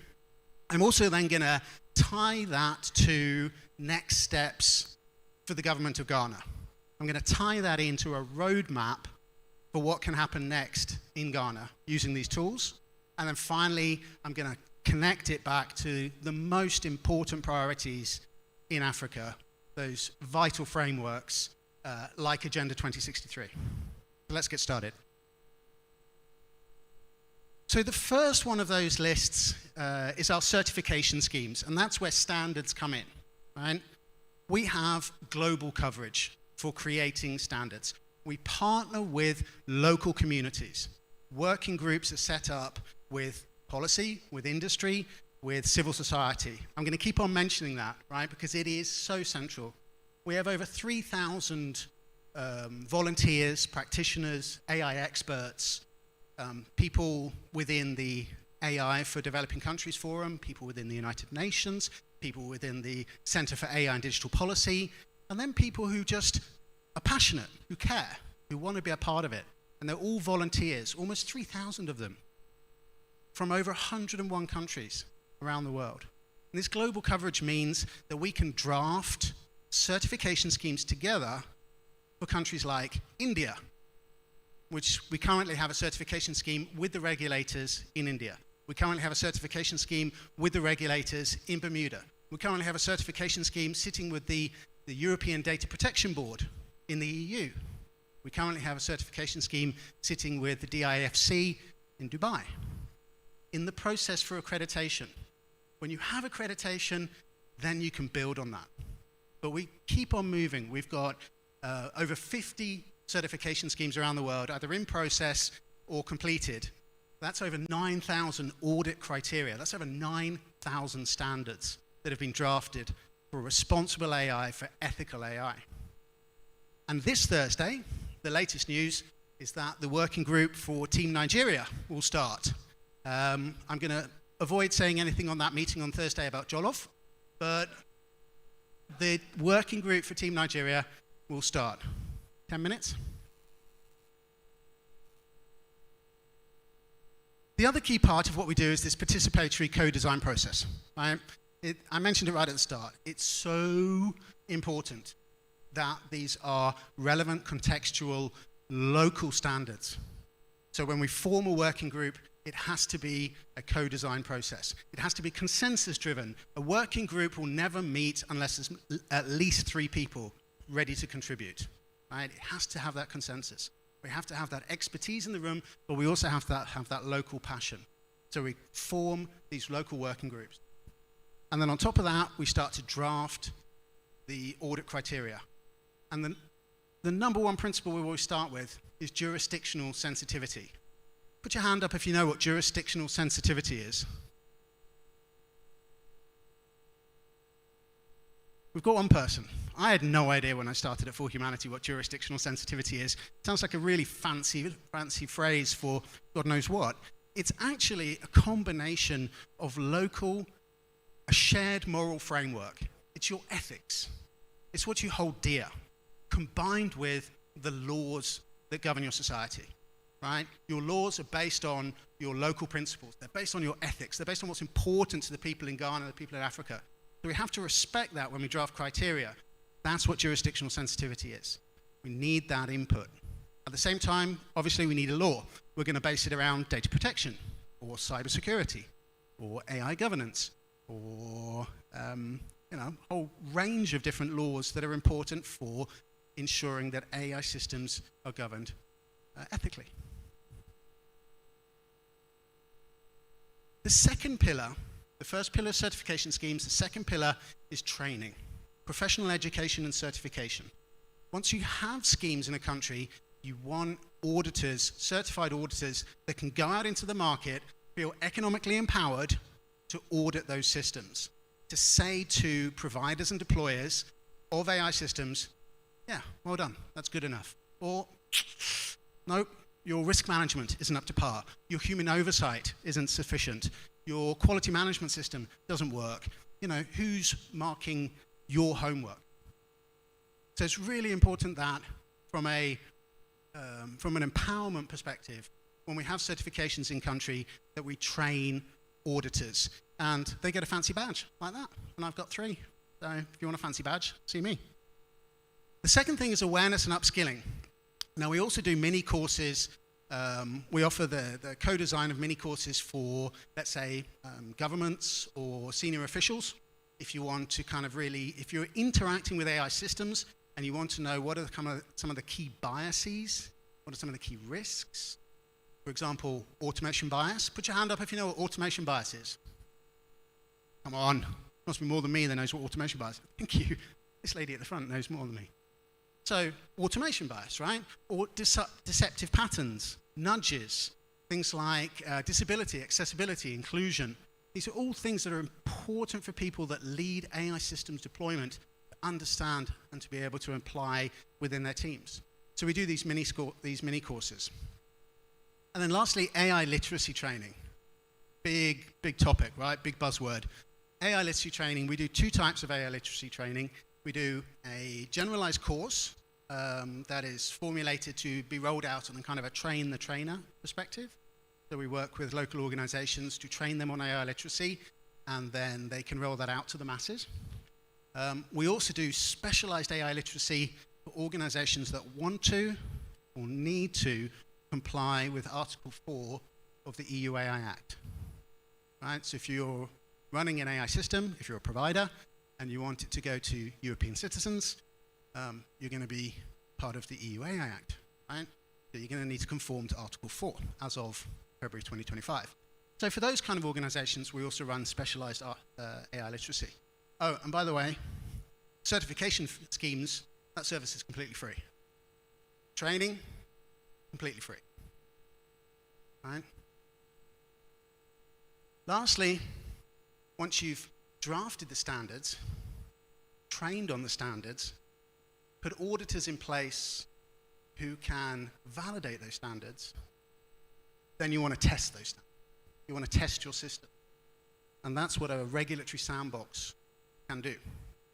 Now, we welcome in participants from private sector, public sector, people that are deploying. So they've taken somebody else's model and they want to put it out into their AI subjects. Or perhaps they're providers.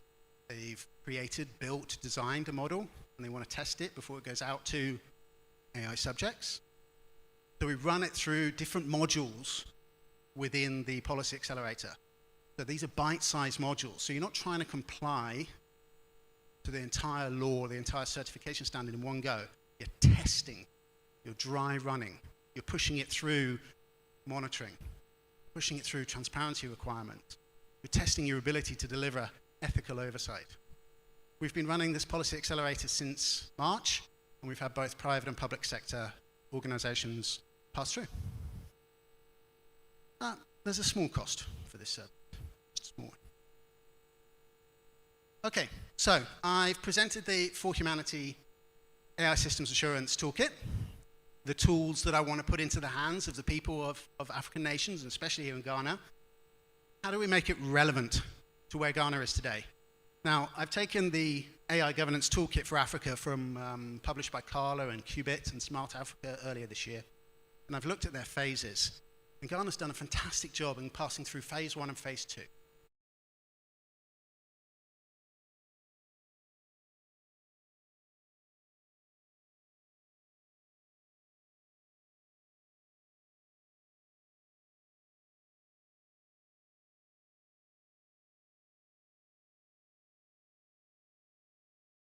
In place. If we think about the legal and institutional foundation, right, there's also some really great progress there. A Data Protection Act from 2012, the Malabo Convention signed in 2019, a Cybersecurity Act from 2020. A friend of mine, Reginald's going to get up and talk about your e-government interoperability framework, right? All of these things lay a fantastic foundation for building on your roadmap for AI deployment and AI use. It's when we get to phase 3, that's where I see For Humanity really being able to leverage and support this journey. So how about we draft a personal data protection or maybe a cybersecurity scheme together? How about we seek accreditation from the national accreditation body here in Ghana? How about we certify some auditors to ensure that these standards are met? How about we run some upskilling programs or some AI literacy programs to strengthen AI ethics and inclusion? Who fancies that? And how about we get some of you innovators, some of you out there who are dying to test your AI models, your AI systems, that you really want to innovate, you want to deploy, but you just want to be sure that it's going to be safe, it's going to be ethical. Why don't we work together to run that through the Policy Accelerator?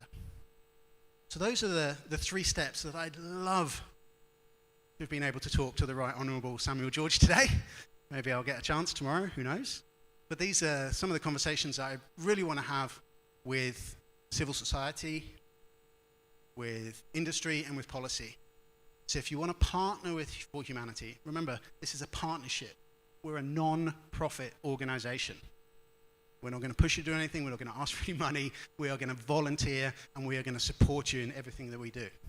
So if you want to partner with For Humanity, let me know. And the last thing I want to cover, okay, so how does this now benefit the whole of Africa? I'd love to go deep into this slide and talk about all the aspirations and the pillars, the commitments, the SDGs, and how For Humanity will tie into that. All I can say is I've done my homework. I know exactly how For Humanity can benefit these fantastic frameworks. And if you want to dig into that with me, then please let me know. We can talk about it after the session. And Bobby's giving me the shout. Okay, Bobby.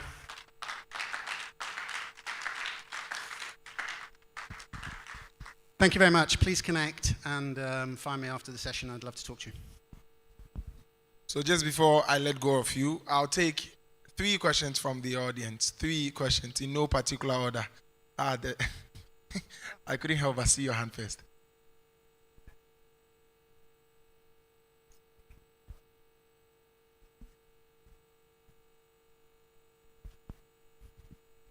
Sorry, it's not working. Tech team, can you put the presentation back up?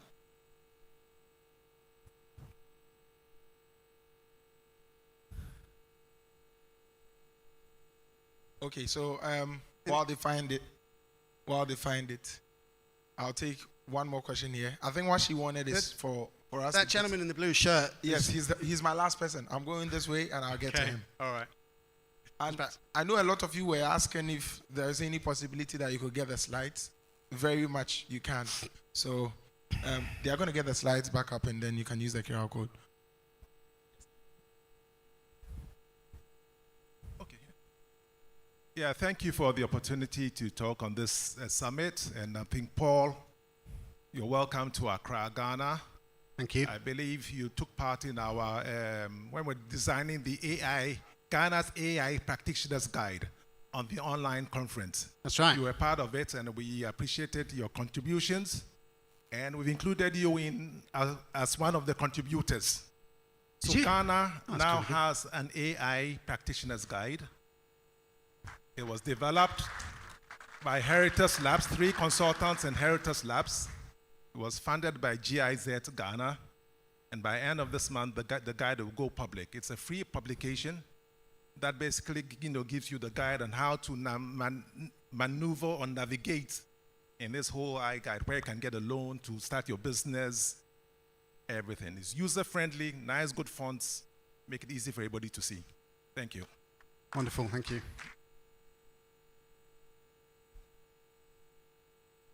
All right, thank you, Paul, for your presentation.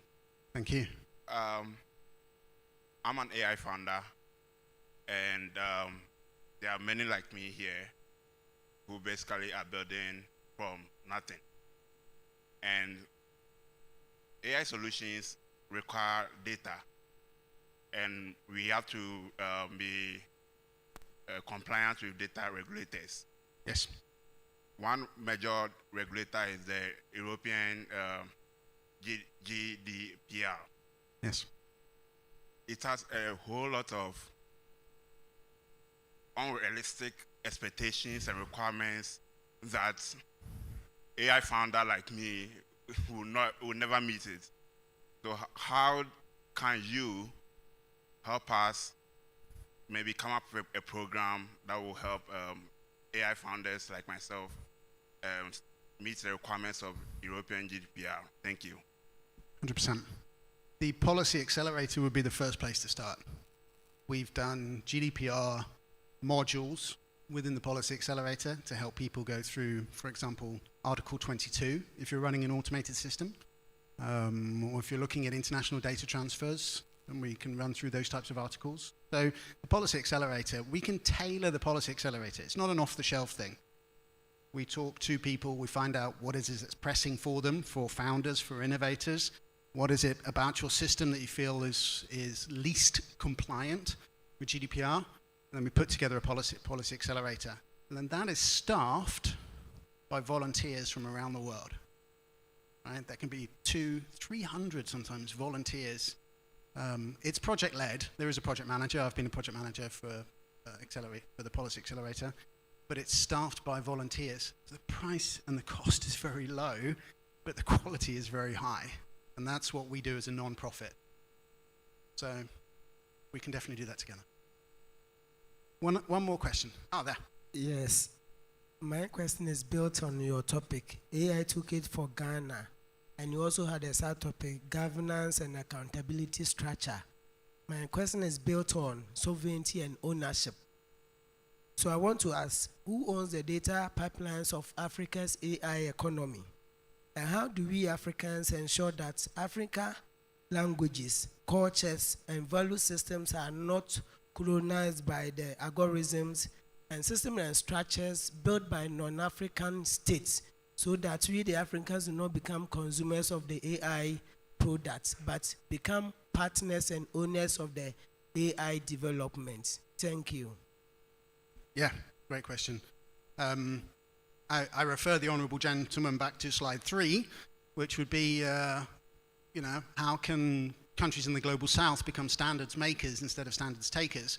If you draft your own standards, if you set your own rules, then you can say what goes and what doesn't go, right? Now, I know from an infrastructure perspective, that can be quite challenging to come up against people like Meta, who own pretty much all the subsea cables running around the Horn of Africa. But still, if you want to be leapfrogging other continents from a responsible AI governance perspective, you can set those standards. You can say, no, we don't want that model in this country because you're just going to suck up all our data, pump it out to the US, and then sell it back to us. Right? I'm being a bit flippant, I'm being a bit facetious, I'm being a bit direct, but that's the point. You can say that, right? You don't need these global north or west models in Africa.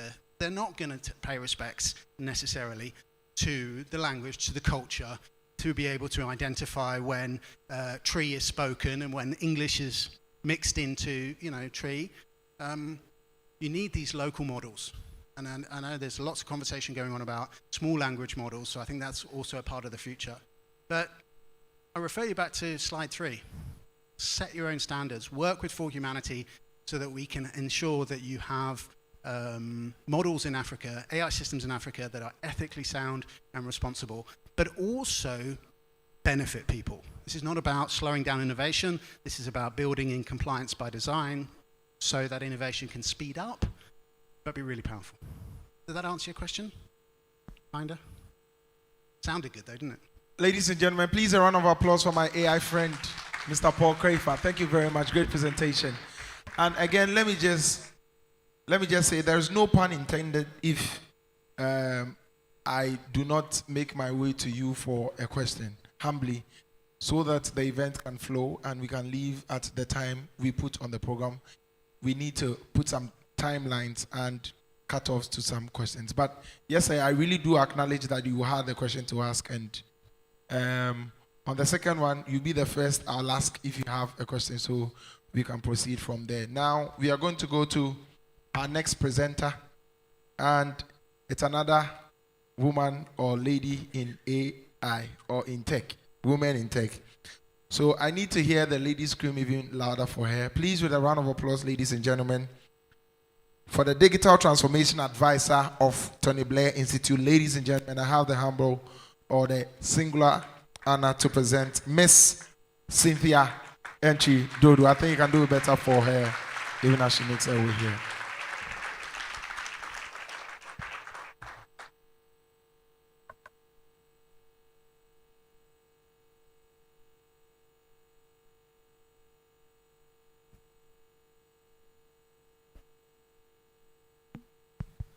Good morning, everyone. I believe you've been having quite a lot of discussion today.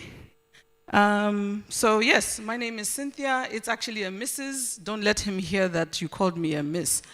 My name is Cynthia, of course, and I work at the Tony Blair Institute as an advisor. I work with both the Ministry of Communications and the 24-hour Secretariat focused on matters digital.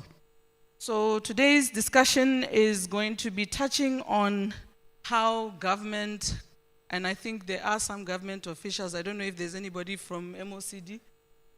Anybody? NITA? DPC?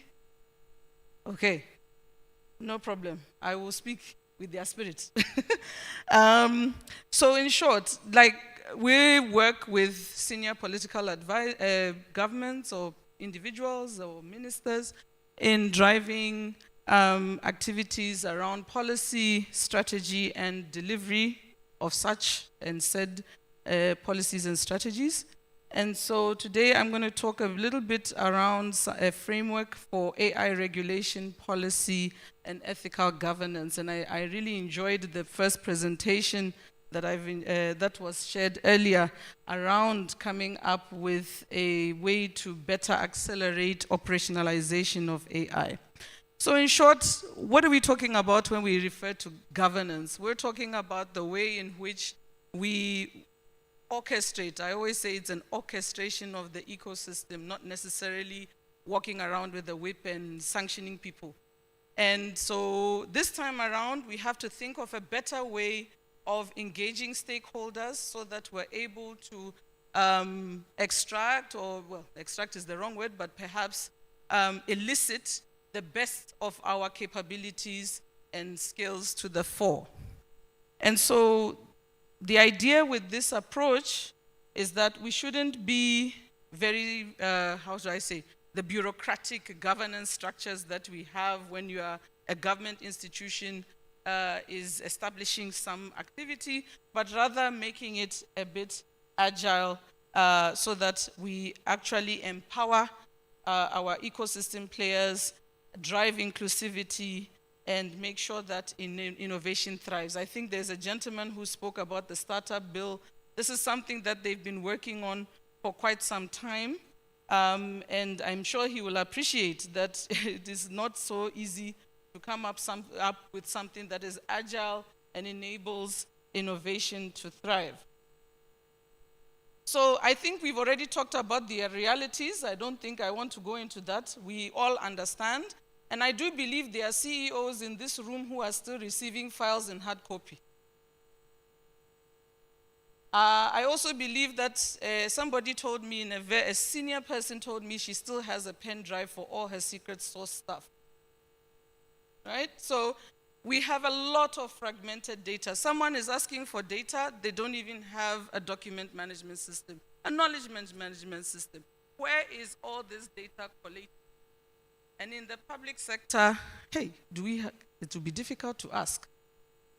Across hard drives, pen drives, hard copy, we're still struggling to even digitize the hard copies that are there. And it's a very expensive endeavor. And so, whilst these remain or are there, we do know that there are innovators in the room working on different things, and they keep asking, where's the data? Can I get data? These are some of the things that we need to think about. And the government has been thinking about ways in which we could do that. And it's been spending quite a bit of time trying to do that. You are all aware that there's a national AI strategy that's in draft. It's going to go to Parliament very soon for ratification. We also have the digital economy policy, which was launched last year, which also kind of gives you the foundation pillars on which a lot of this work should stand on. We also have public sector data governance law that's also drafted and is waiting for ascension in Parliament. Of course, this will come out for all of us to feed into because everybody's wondering what do you do with my data and why am I getting SMSs from people who shouldn't be having my number? So, in short, a lot of things are being done. There's a lot of work that goes into it. I'm really very grateful for the gentleman who presented earlier because quite frankly, NITA and the organizations, the responsible DPC, you know, it's only so much that they can do, and it's quite exciting to see that there are players who can come and support to carry on these issues of regulation and governance in the space. In addition to that, even the way that these organizations work, perceive, I think there'll be a presentation on enterprise architecture interoperability at some point. The way that we even talk about interoperability, not only in the digital sense, but even in the physical sense, needs a conversation. How we deliver our services, how we design effectively and inclusively for those services is still going to have an iteration. So as we discuss or as we move forward, one of the things that we need to be also thinking about, which I touch on, and even as senior executives in your respective organizations, you are going to have, AI is expensive, right? It's not cheap. Compute power, everybody knows. It's not the $20 that you are paying on GPT. If you really want to own your content and you want to own your model, right? And so how do you actually do that with the little resources that you have? And the toughest discussions we get to have and are trying to have is how do you unlock savings from your existing infrastructure spend, your existing digital spend, to be able to afford to pay for these? Because unfortunately, or fortunately, I think, we are now at a time where we really need to be thinking critically about how we fund such ventures and fund it from public expenditure. One of the topics that was touched on earlier around building policy capacity, and I think my learned colleague really touched on this, that training and working, there have been activities already but done by other partners to offer that training to public sector, but this is just scratching the surface. So if you are out there, you're an innovator or you're a content creator or someone who has content that is willing to work with government to train and upskill, we have over, I think, at last count, 100 and something thousand, 175,000 at last count, civil servants cutting across local government and the government. You can imagine, even in most offices, there are not even a mouse, let alone desktop, and we are talking AI. So even the way that we orient our service, and it also cuts across to private sector. There are many private sector companies, I can tell you right now, when you go and you tell him that to do his own license for ChatGPT is going to cost him $5,000, he's going to, hey, what are you talking about? Right? So we have to be very pragmatic about the things that we really need, the secret sauce to really take advantage of this. Right? And that's if we're coming from the lens of, I want to own this. Otherwise, your default would be to use what is already available. Let me see. Right, so one of the other things I want to touch on is on adaptive regulatory frameworks, where now, in view of what is happening and the speed at which technology has evolved, we are going to have to think about developing governance frameworks, regulatory frameworks that are agile enough that we can actually, before the ink dries, it's still relevant. And so we are thinking about ways in which we can make this easier, have a strong foundation, that one that doesn't change, and then have aspects or mechanisms through which this could be done, or these changes could be done. Right, so I think there's going to be a discussion on ethics and responsible AI, but essentially the ethics is what we want to see. What do you want to see manifesting in the technology you use? And aren't we lucky that at a time like this, we actually get a chance to participate in the discussion if we are strategic enough? And from the government's perspective, they're really thinking about this in terms of how they're going to set up their governance structure moving forward. I can't say to what form it is going to manifest in, but I will tell you that the idea is to have at least 3 or 4 arms. We have private sector, we have academia, we have government, of course, and of course, if there are any partners who wish to support and participate. And so one of the other areas that we're looking to and thinking about aggressively is building trust, because as we evolve and try to introduce such services, one of the key things is how we handle consent management and citizen engagement. How do we do this? Currently, if I'm going to Ghana.gov or I go to any of the digital services, it's not really designed for how I would intuitively use a platform. And so a lot of these things are still underway. So I'm also calling as a call to action, if there are those of you who have that skill set, you are a group of people, you do UX, UI, you know how to do these things, please, there are places where you can channel this energy and come and support the activities within the government. Now, in terms of looking at, I think there was a question about EU. I don't want to tackle it here, but I will just say, high level. I think we should think very pragmatically and practically. If you are saying you are looking at EU, but you have not made sure you are compliant with the act in Ghana, it defeats the purpose. If you cannot operationalize it locally, run it locally, it will be very difficult for you to pick the other ones that you want to benchmark with, right? And it's also designed for specific context. In West Africa, we have different organizations or different countries that are putting such frameworks out. So we have Nigeria, we have Ghana. Currently, I think there's one from Senegal and Cote d'Ivoire. And I think it would be important as you reflect on building your products and services or even adopting technologies within your operations, look at your activities locally and how, and the rules that govern the activities you do locally, and where applicable, what is relevant, you pick that and run with that.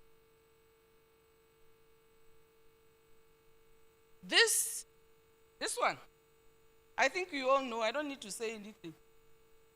This is the one that changes everything. It's not even the tech, it's not even the system, the computer, the compute, it's this. And how you inculcate it right from the ground. When you are collecting somebody's data, what's your responsibility? When you are running these services, what's your responsibility? How should you approach this? What's our attitude to technology? I've walked into many an office and I tell him to install an ERP of a certain size for a certain revenue will cost you even $100,000, and the gentleman or the lady can't proceed. So if you can't even put the ERP, how will you go AI, right? From the government's perspective, same thing.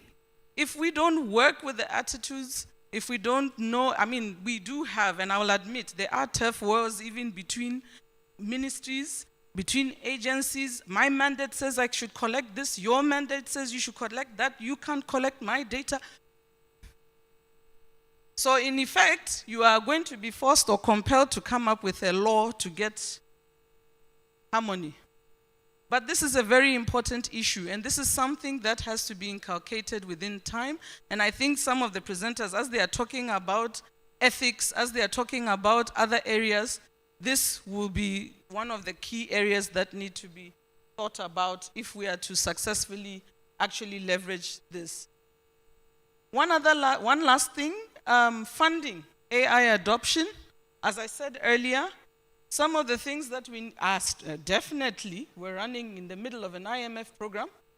So coming up with, I want to use AI for end-to-end ag tech will be very difficult in this current constraints. And so even as you are in private sector, as you are looking to engage, we need to be thinking about innovative ways to actually fund these activities. And yes, I know the talk on PPPs and how horribly they go wrong. Yes, there's a lot to be done there in structuring fair and, I guess, shall I say, government-proof, government change-proof, or government changes or political scenarios that force tech providers who've sunk millions of dollars in a particular activity to be protected, or at least find a way to bring in new partners in a more equitable manner. And then R&D. I think our R&D budget is less than 2% of our government expenditure. I think that's something that needs to be looked into. Even as private sector, how much do you spend on R&D? I always ask, I know there are many developers out here, they are building products, but how much time do you spend to actually understand your ecosystem, understand your competitors, understand building competitive products? And from the side of the government, how do you build products that actually meet the needs of your citizenry? So finally, on the issue of collaboration, again, as I said earlier, there will be a call. I think you will see it in the next couple of weeks, where we're looking to dialogue and discuss and understand what's the best way to set up our AI governance framework with all the different stakeholders across the government, looking from their laws, looking at the way they are going to ratify a lot of these standards and policies and those things. They will not be able to do it alone, but I guess today is a call to action to the players in the room to actually energize the base and actually push them to move. Okay, so finally, that's it. If you want to see more about some of the work that we do, or you want to know more about what we do as TBI, please feel free to reach out to me or send me an email. Thank you. Ladies and gentlemen, let's do it better for Mrs. Cynthia Enchidodu. No, just before you go, Mrs. Mrs. I got that right this time. Anyway, I'm going to take 3 questions for Mrs. Enchidodu. So if, yes sir, is there any more questions for her? Any more? Okay, I think it's the same people asking the questions. Let's take the gentleman behind the one in the black suit first. Thank you very much for this wonderful presentation and the opportunity. My name is Professor Delali Kwasidake from the University of Education, Winneba.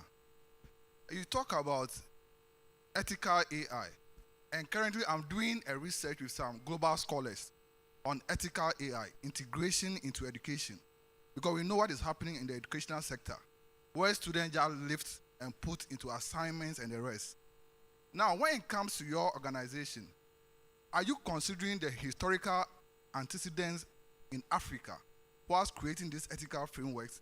Do you have anyone with a background of history? Because history has something to say when it comes to societal values.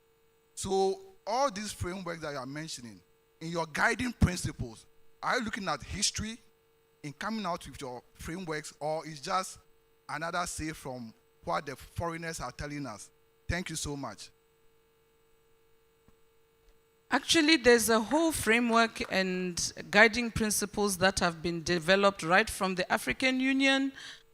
These are ongoing discussions with other researchers all over Africa, including Ghana, at the university, I think it's Kwame Nkrumah University, KUNST, in the RAIL program, where they are looking at such issues and thinking about how do we actually inculcate principles of our Ubuntu, our oneness, what makes us who we are, and how do you build or come up with guidelines on how to build products that work for our ecosystem, our needs, and what. Yes, it's true. It's a delicate balance. I understand the issue of the history thing. You are preaching to the choir. However, I think it's very, very important that we have to be very pragmatic with what, we are treading. It's quite challenging where you don't have the money, but you need help. And the way that, what is it when you go to Rome? You must dance, maybe the way you will dance with Fugu, tomorrow we'll work in Te, but at the end of the day, we will still dance. That's really how we have to figure this out and weave it through to get what we want. Yeah.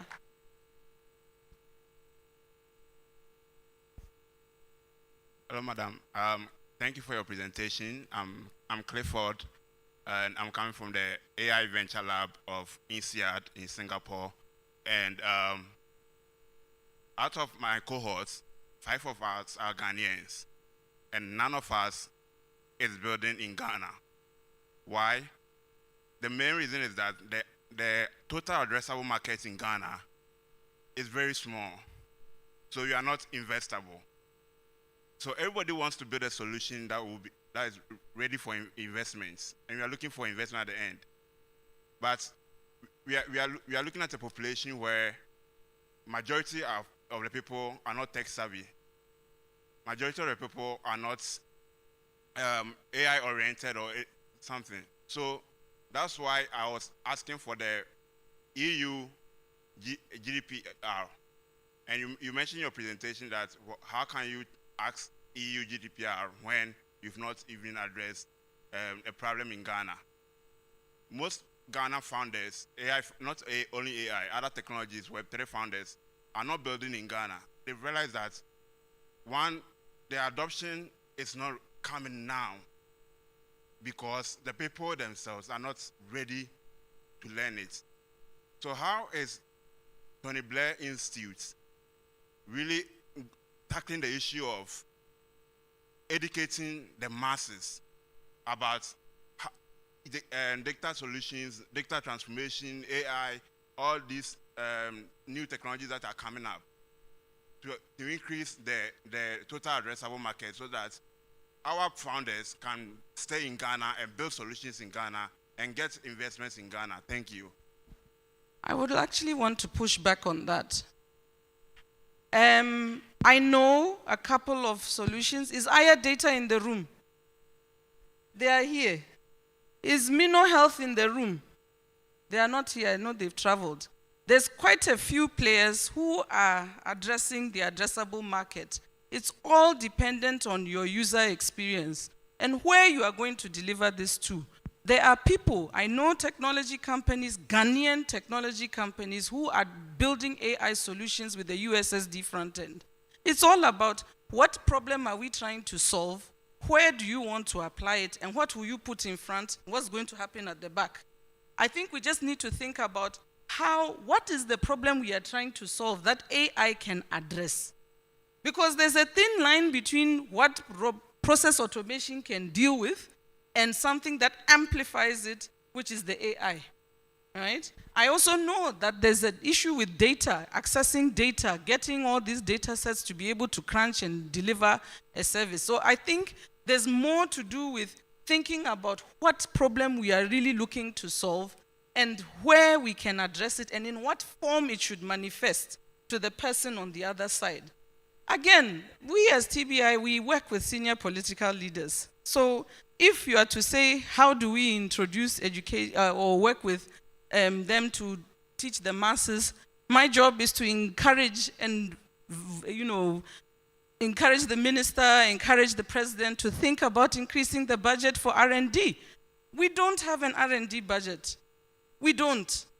So how do you even convince him that of the many things he has to pay for, if he can spare us even 2%, this is the output, and track it and do that? And I think the gentleman from the startup the startup bill, he will know.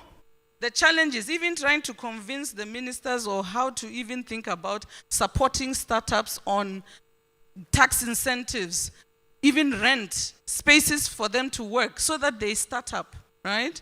So I'm glad you've brought this up, but I feel that more needs to be done in terms of thinking of the problem. What problem do you want to solve, and how it should manifest in the front end, and the people will take it up. There are people who are using phone, IVR, accessing different services for jobs, for health, for all sorts of use cases, weather information that are currently running. And there's like 1.6 million farmers at some point in some other vendors' system who are accessing health data, agriculture data. So it's there. I think more needs to be done, and that's why I'm saying research and perhaps fine-tuning of the problem is what will take us where we need to be.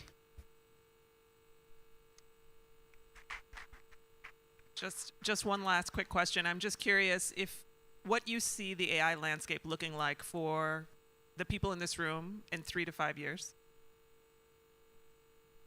Well, I think I'm an optimist. I want to believe there's so many amazing organizations here.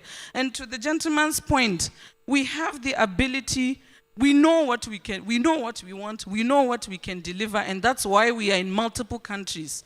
And that's why we have multiple reach, or shall I say multiple country reach in terms of the products and services that we offer. I think what I want to see is a little bit more agility from the side of my government counterparts. I want to see a bit more flexibility and a bit more energy from under to enable and create the space to allow us to do what we need to do. Because quite frankly, we excel very well outside the borders of this country, but when we come here, we are faced with a lot of issues, a lot of red tape. And it is my hope with some of the activities we're doing with other partners who are in the room to help break down those barriers sooner rather than later, because quite frankly, we've got nowhere to go. This is the only place we have to be. Thank you. So from everything she said there, all I hear is where there is a will, there is a way. And should we wear frugu or kente, the dance must still go on. Ladies and gentlemen, please put your hands together for Mrs. Cynthia Nchidodu.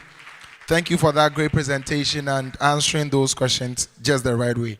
Now, we've been honored to have Telecel provide us with some Wi-Fi. So at any point, if you see any Wi-Fi username and passcode on the screens, do well to please connect to them, because Telecel is making sure that we are reimagining using AI through Wi-Fi. Now, we saved the best for last. Ladies and gentlemen, we have a data and AI consulting manager of Accenture UK. Please help me put your hands together as we make welcome Dr. Reginald Ankra, PhD. You can do it better for him.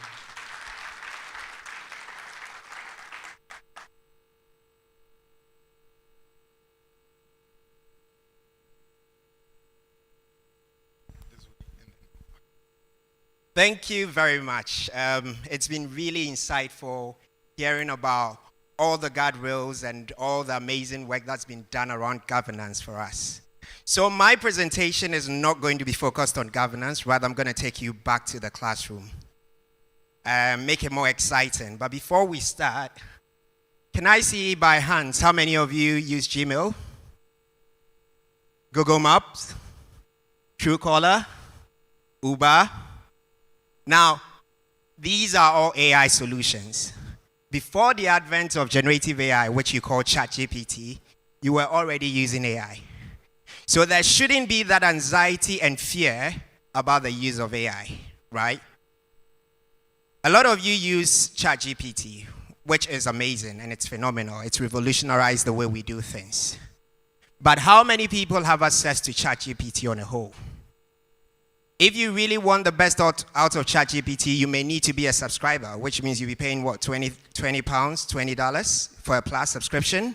For business, you pay $200 Pro above. For a free user, you are at the mercy of ChatGPT, because they definitely use your data to retrain their model and then sell your data back to you, right? Now, that is all well and good. But if AI is not utilized well, it creates inequalities.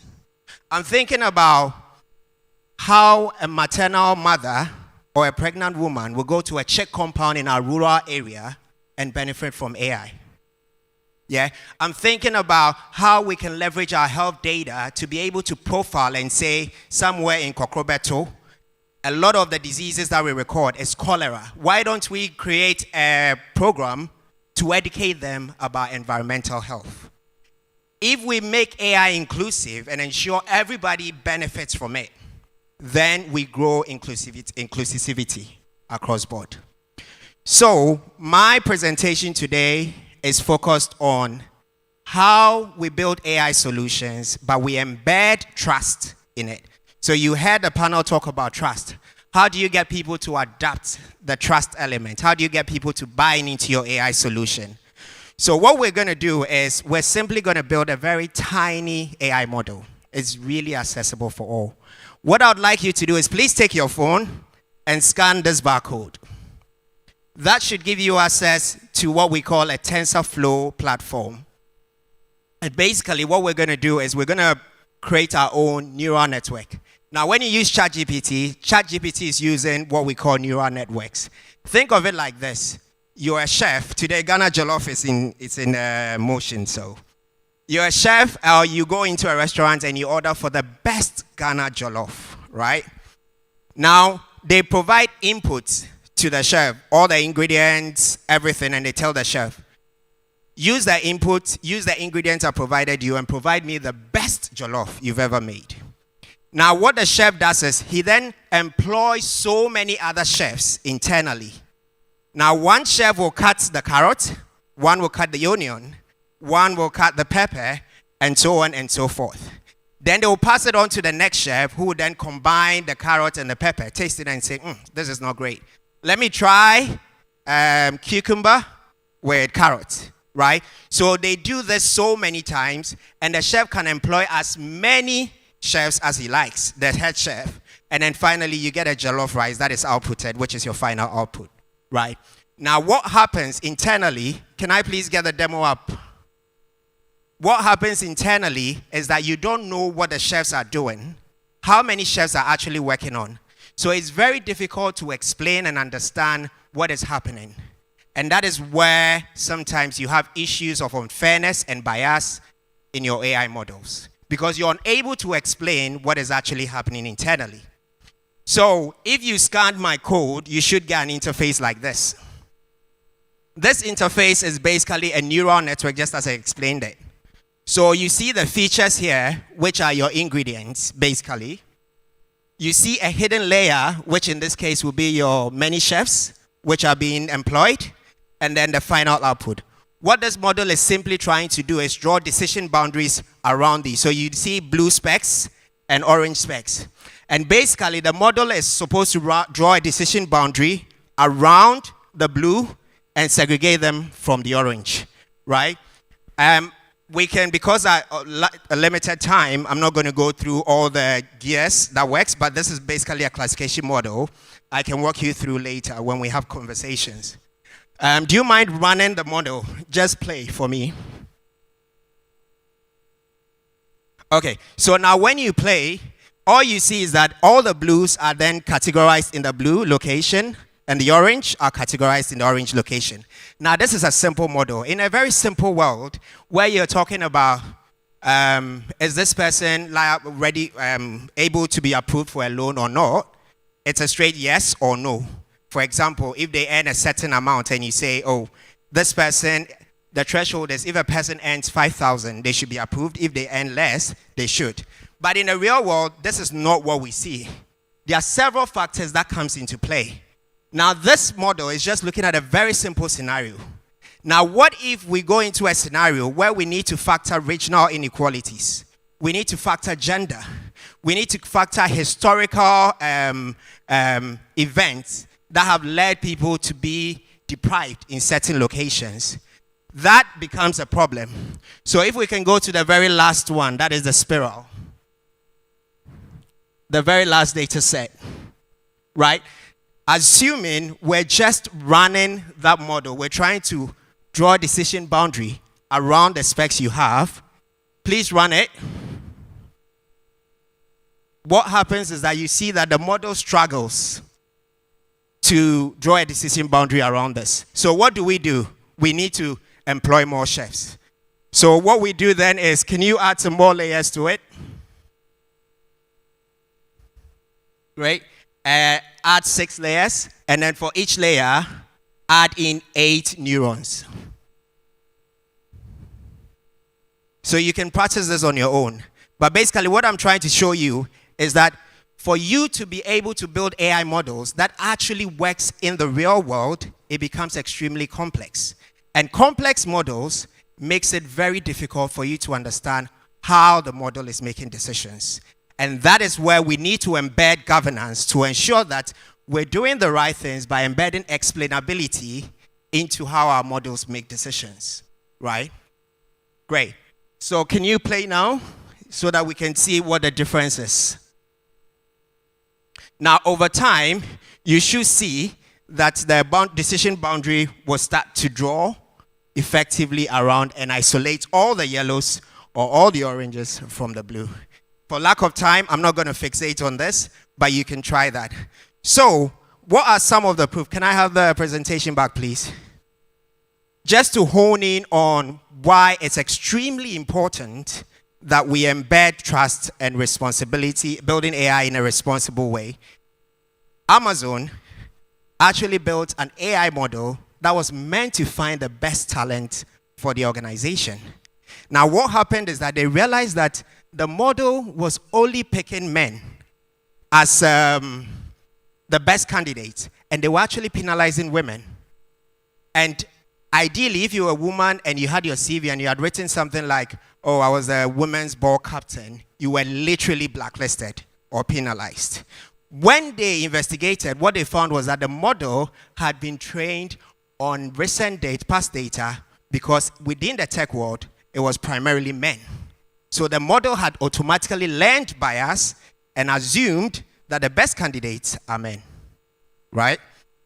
If we look at Apple, and these are big organizations that you know about, you use them every single day, right?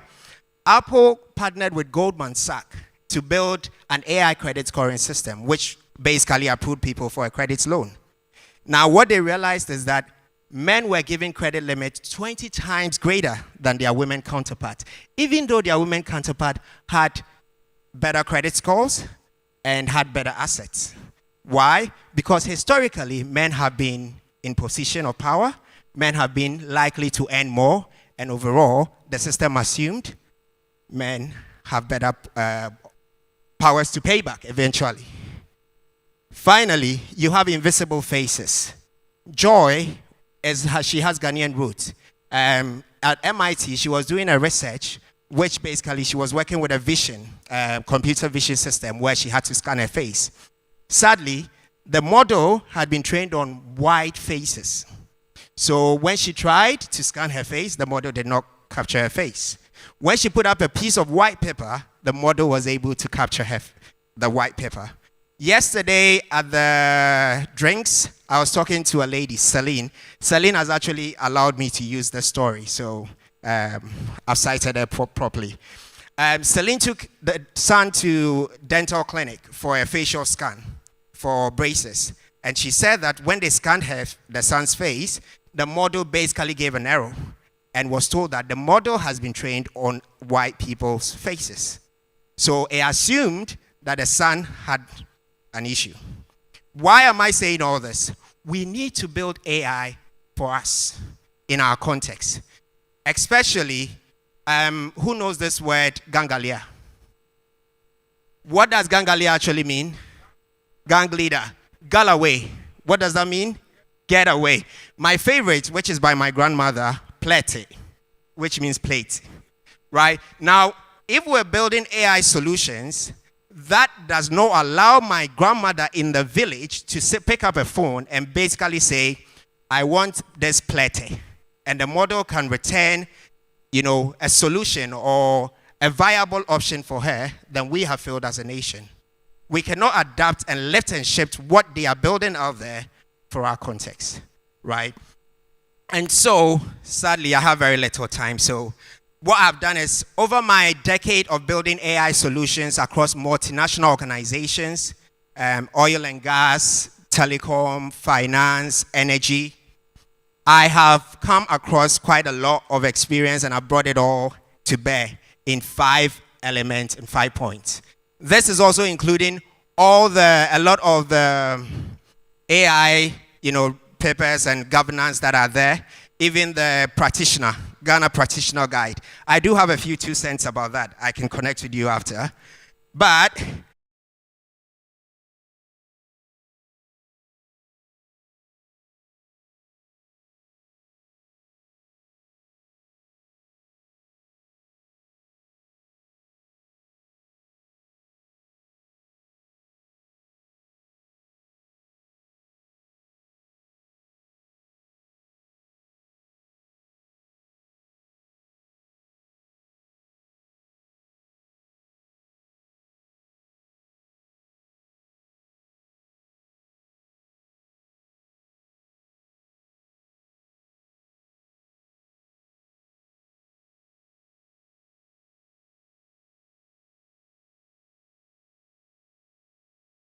absolutely sure that they are signing off on all the tests that have been run and made sure that we're in the best place.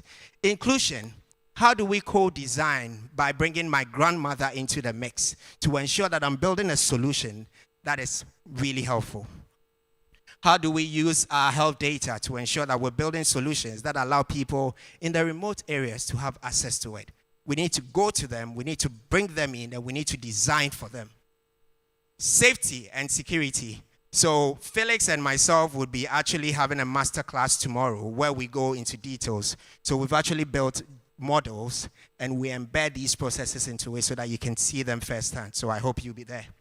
Safety is around running your test, and of course we have model drift because your model learns from your raw data. So you need to consistently retrain your model to fit our context.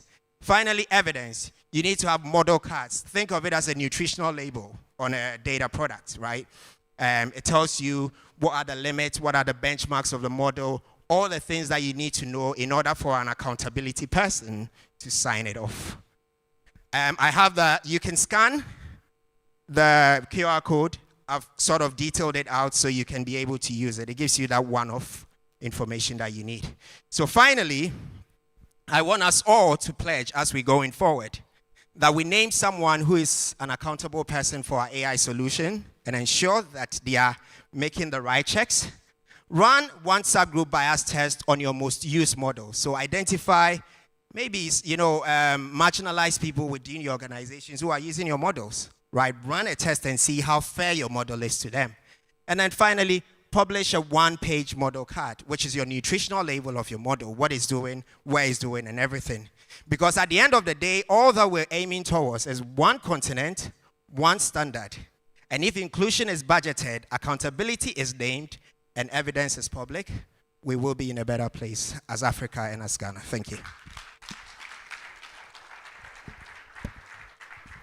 Ladies and gentlemen, please let's do it better for Dr. Reginald. I think I speak for a lot of voices in the house when I say send our regards to your grandma. And the plate, you should chef Ghanaian jollof. Anyway, so 3 questions for Dr. Reginald. Yes, I'll take the gentleman in the ash suit over there. Is there any more hands? Okay. Yeah, just because I want to favor those who have not asked any question yet, I'll do that for the gentleman there. And the man in the sky blue long sleeve shirt. Good afternoon, Doc. Amazing presentation. So my name is Steven Amuzumaoli, and I'm championing non-profit activities in underserved communities, specifically local leadership, education, and healthcare delivery. So it has been so crucial that because our project district is in the villages, we have to come up with different strategies even to get people accept the help we are about to give to them. Sometimes you go and people think you are about to scam them. But because our organization is sort of faith-rooted, we use some of these evangelical words to, lure them to accepting us. So I want to ask, are there strategies that we can go by? Because I have to travel like 13 hours from here. Yes, and we're having a project on Sunday. I have a speaking engagement in Accra, so my assistant have to go all the way to Bono region in Wenchi for this. So are there strategies we can, acquaint and, get into our system to make sure that we are more effective with our deliveries? Thank you very much. And I completely agree with you. It's at my very core that we give back to our society, right? And I love what you're doing. What I've often realized is that we try to get people to fit the solution we're creating for them rather than creating the solution to fit them. For example, if you go into our rural areas, mobile phone is easily accessible to a lot of these people in there, right? They use mobile phones. They use it easily. They've adopted it. How can we build a solution that allows them, without changing anything, simply telling them, because they speak on it, right? They know what voices, they know how to communicate. How can we create an AI model that takes in a voice prompt and does all the magic behind it without really getting them to do a lot more, right? So if it's maybe you want to build a health check on them, right? It could, in our local parlance, right? Because you need to build a model to suit them, dialect, whatever. It could be that maybe she pushes a button and say, "Mama, how?" Okay, what is wrong? And then she will give whatever information. The model will then curate, understand, and ask follow-up questions. And then it would give them, piecemeal or whatever advice that they need. So what I would advise is that when we're trying to integrate these people, let's think about building our solution to suit them now. Because as you said, sometimes you'll be faced with blocks, right? And people are not so apt to change. Whilst we are working to upskill them, because the last speaker was talking about upscaling, I believe that's important. We also need to build solutions that adapt to their setting. It's easier for them to adapt it if you build it to their framework and environment rather than asking them to adapt to yours.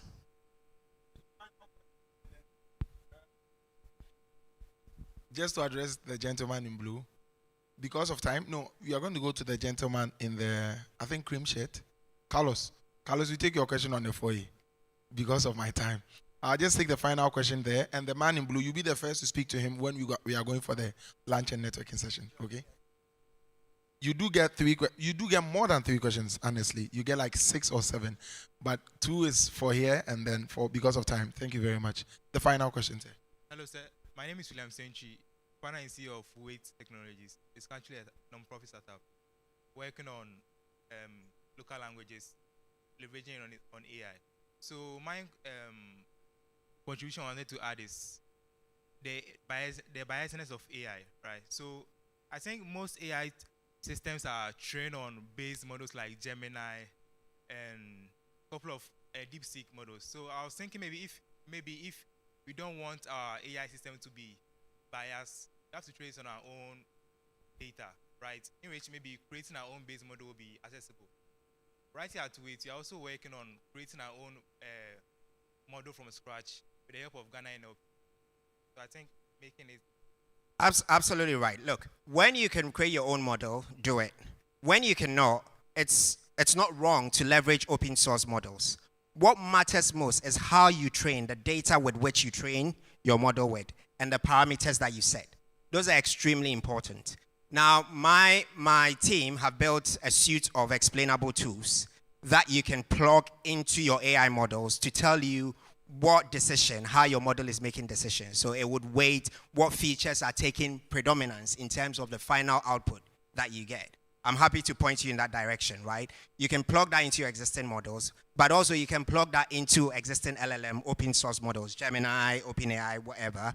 It will tell you and help you understand what decisions. So for example, if you realize that region is playing you want to approve loans and you realize people in the Western region are likely denied more than people in Greater Accra, you then cut out region as a feature for defining and then find other metrics that levels the playing ground and ensure that you're fair across board, right? So absolutely agree. Hi, good afternoon. My name is Joe from Standard Chartered Bank. In your submission, and back to what our gentleman said, we want to build Africa inclined models, things that suit our context. Now, we know compute power it doesn't come cheap. In terms of Africa, I think I only know of somebody in Kenya who is building this data center for Africa. How prepared are we, even as a country, to make sure that we can build context-based products that suit our usage? It is a very dicey one, I'll be honest. Yes, compute power is a big thing, right? If we don't have the resources currently to build our own data centers, why don't we leverage what is already there? There are cloud platforms, AWS, GCP.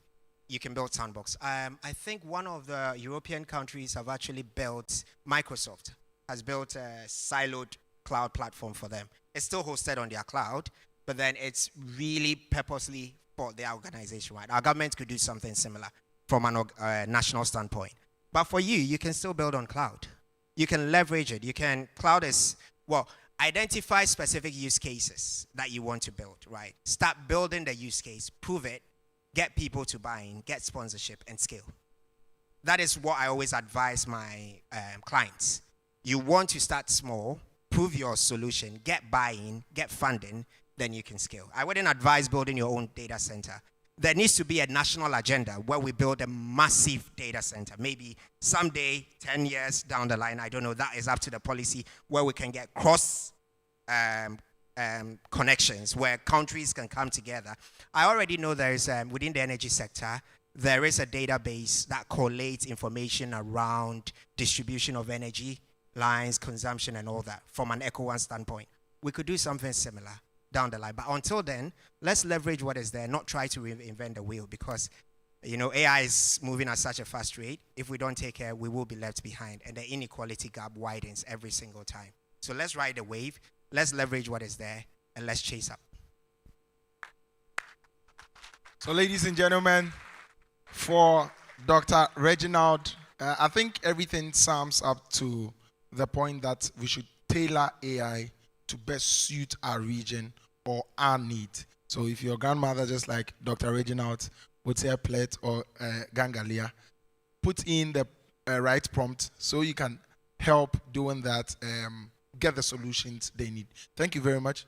By the way, just a quick one. I heard someone talk about ChatGPT and prompting.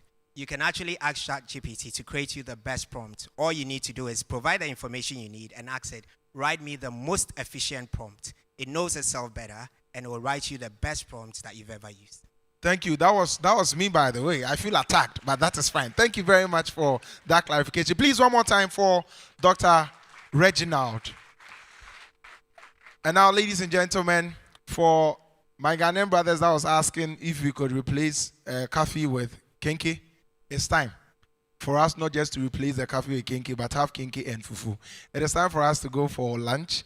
I'll beg for all the delegates to please either make your way to the holding area or around the pool, and your lunch will be served.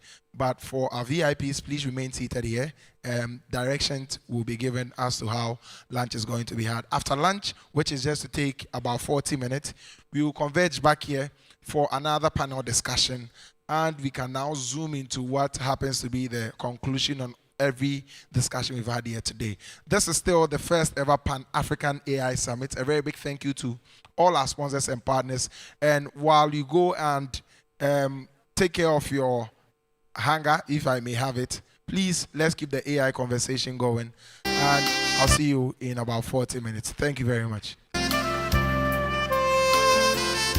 Welcome to the Future of Innovation, a gathering where bold ideas meet powerful technology, and where Africa takes its place at the forefront of the global AI revolution.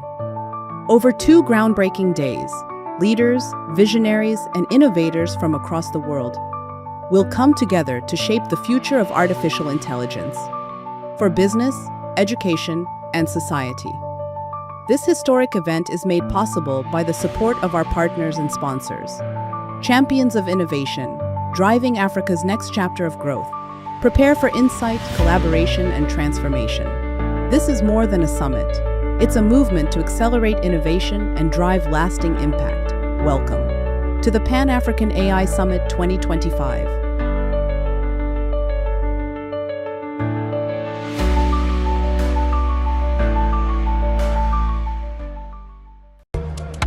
Mini Ojo from the connection man. The OPBR Meso too. Come. Mix patch up the Shabusu Kanka. Pukawi. See what kiosk number 22. That's all your brajo. Oh, Meso too. So around. Yes. Mommy, me show out unya so well. Hello. Me show out uko boats. See what last stop. That's all your sister Rose. Hold up. Sister Rose, me say no customer be. So to the mommy. Also, you can show spot. See what's circle. Boys, me, Nyanya walk up. You killer. Sound. Bro, I had the info from 6 p.m. Shut. Let's saw it too.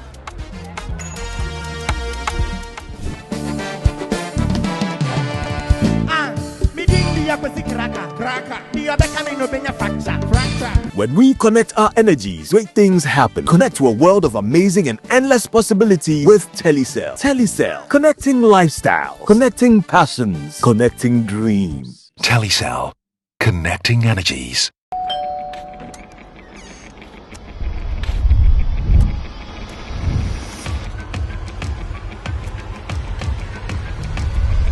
Telecel SME Month is here, the month that keeps entrepreneurs in the spotlight. This year, we're putting the spotlight on the future. Under the theme, connecting the next generation of entrepreneurs. Empowering the next wave of business leaders to level up. The launch of an industry-first business package just for you. The return of the Telecel Business Runway, a hands-on and game-changing conference designed to empower you. Connecting Hustles Podcast 2.0, your go-to digital spot where the top hustlers spill their secrets to success. A chance to flex your skills, show off your hustle, and let your brand shine. Red Mixer, a space to link up, spark conversations, and grow your network.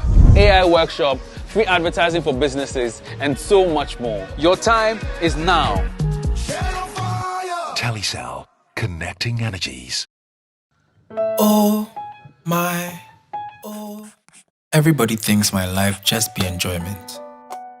Like you, I have to try over and over again to make it. Yo, Kitty, waiting on a new hit. Yeah, waiting, Kitty. It helps when I don't have to worry about everyday stuff like banking. New message. So I can focus and make great music for my fans. Fidelity Digital Banking fills me with enjoyment. Try Fidelity Digital Banking today and make it happen with Fidelity Bank. Fidelity Bank. Believe with us.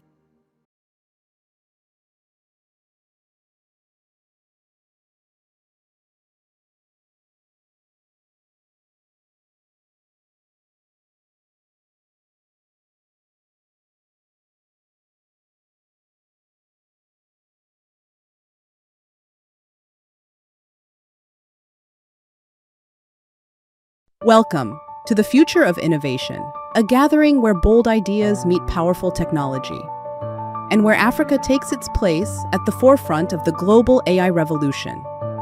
Over 2 groundbreaking days, leaders, visionaries, and innovators from across the world will come together to shape the future of artificial intelligence for business, education, and society. This historic event is made possible by the support of our partners and sponsors. Champions of innovation, driving Africa's next chapter of growth. Prepare for insight, collaboration, and transformation. This is more than a summit. It's a movement to accelerate innovation and drive lasting impact. Welcome to the Pan-African AI Summit 2025.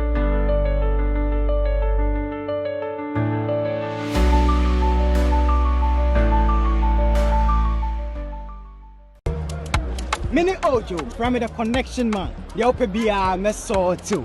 Come. Mix patch up the Shabusu Kanka. Pukawi. See what kiosk number 22. That's all your brajo. Oh, Meso too. So around. Yes. Mommy, me show out unya so well. Hello. Me show out uko boats. See what last stop. That's all your sister Rose. Hold up. Sister Rose, me say no customer be. So to the mommy. Also, you can show spot. See what's circle. Boys, me, Nyanya walk up. You killer. Sound. Bro, I the info from 6 p.m. sharp. Let's so too.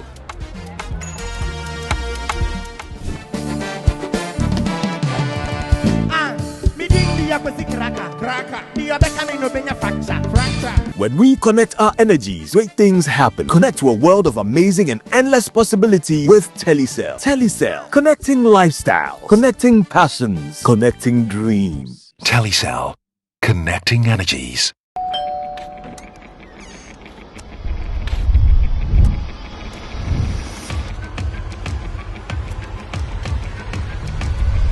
Telecel SME is now. Do you have to try over and over again to make it? Yo, Kitty, waiting on a new hit. Yeah, waiting, Kitty. It helps when I don't have to worry about everyday stuff like banking. New message. So I can focus and make great music for my fans. Fidelity Digital Banking fills me with enjoyment. Try Fidelity Digital Banking today and make it happen with Fidelity Bank. Fidelity Bank. Believe with us.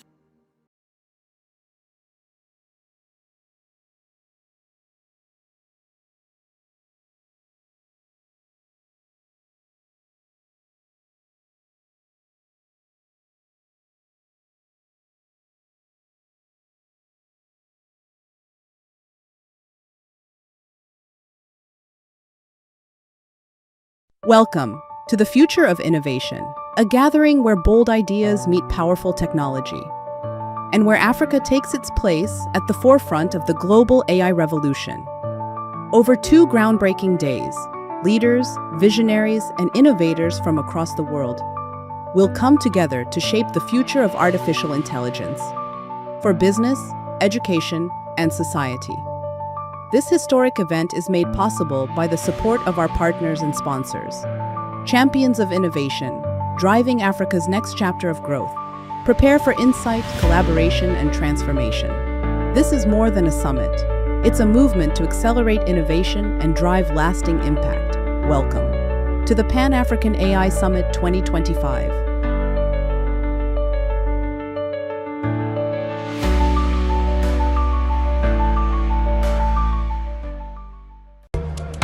Mini Ojo, from the connection man. The open BR Meso too. Come. Mix patch up the shabu sukanka. Pukawi. See what kiosk number 22. That's all shop Brajo. Oh, that's so too. So yes. Mommy, you show out unya so well. Hello.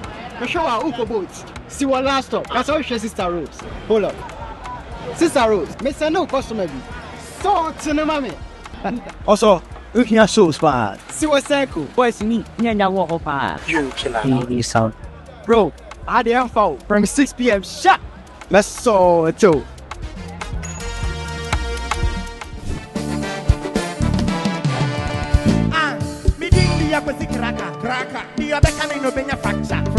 When we connect our energies, great things happen. Connect to a world of amazing and endless possibility with Telecel. Telecel, connecting lifestyle, connecting passions, connecting dreams. Telecel, connecting energies.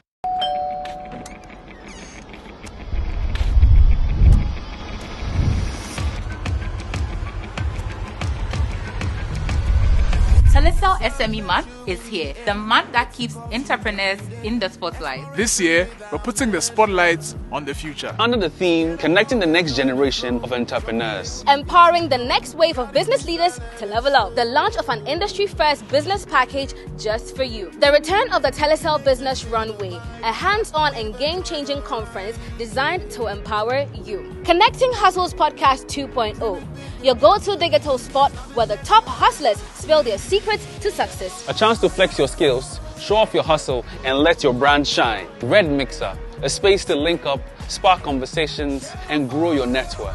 AI workshop, free advertising for businesses, and so much more. Your time is now.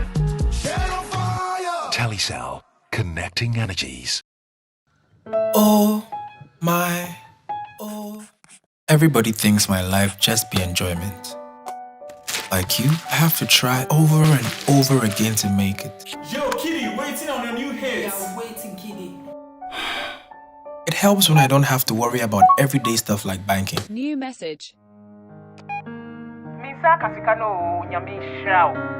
So I can focus and make great music for my fans.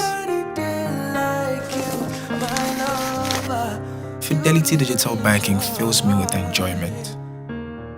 Try Fidelity Digital Banking today and make it happen with Fidelity Bank. Fidelity Bank. Believe with us.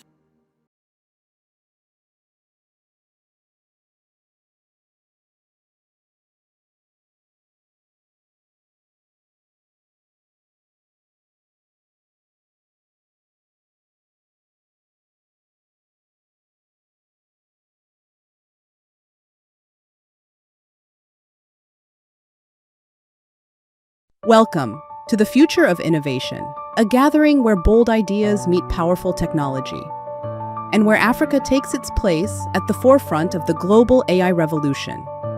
Over 2 groundbreaking days, leaders, visionaries, and innovators from across the world will come together to shape the future of artificial intelligence for business, education, and society. This historic event is made possible by the support of our partners and sponsors, champions of innovation, driving Africa's next chapter of growth. Prepare for insight, collaboration, and transformation. This is more than a summit. It's a movement to accelerate innovation and drive lasting impact. Welcome to the Pan-African AI Summit 2025.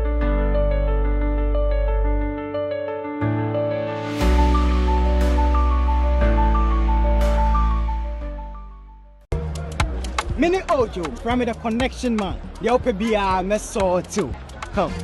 Mix patch up the shabu so kanka. Pukawi. See what kiosk number 22. That's all shop brajo. Oh, that's so too. So yes.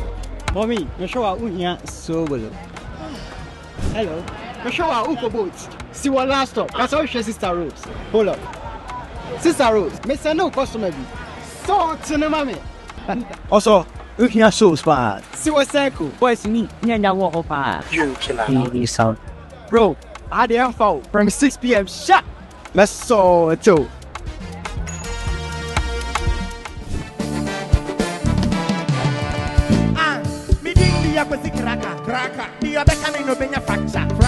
When we connect our energies, great things happen. Connect to a world of amazing and endless possibility with Telecel. Telecel, connecting lifestyle, connecting passions, connecting dreams. Telecel, connecting energies.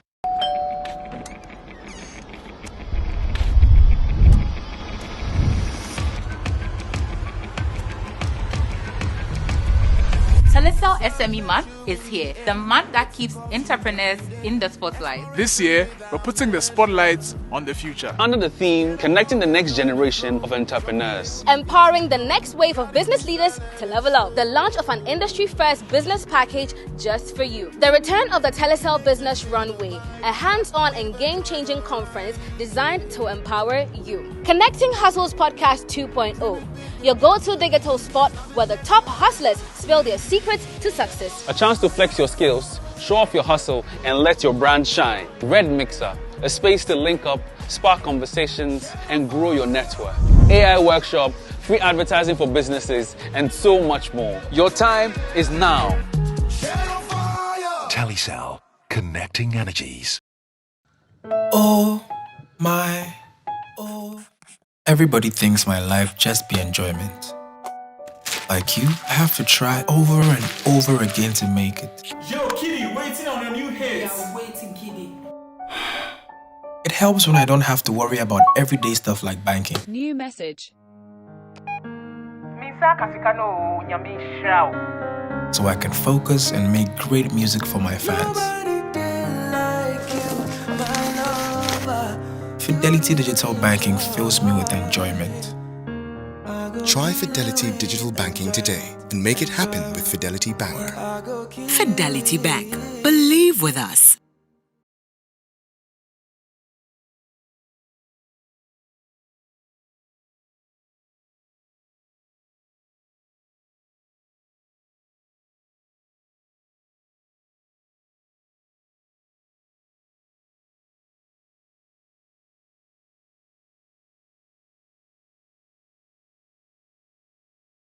Welcome to the Future of Innovation, a gathering where bold ideas meet powerful technology, and where Africa takes its place at the forefront of the global AI revolution.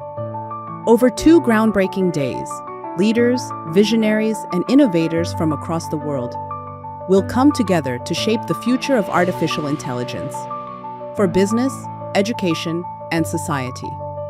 This historic event is made possible by the support of our partners and sponsors, champions of innovation, driving Africa's next chapter of growth. Prepare for insight, collaboration, and transformation. This is more than a summit. It's a movement to accelerate innovation and drive lasting impact. Welcome to the Pan-African AI Summit 2025.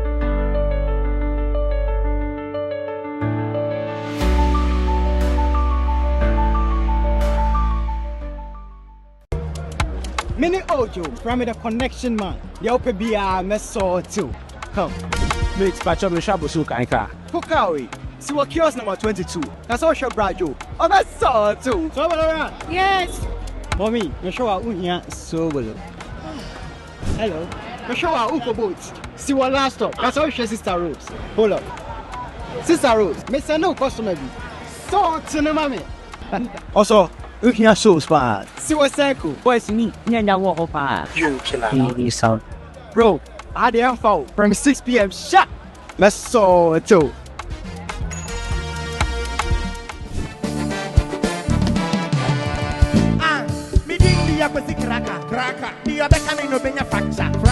When we connect our energies, great things happen. Connect to a world of amazing and endless possibility with Telecel. Telecel, connecting lifestyle, connecting passions, connecting dreams. Telecel, connecting energies.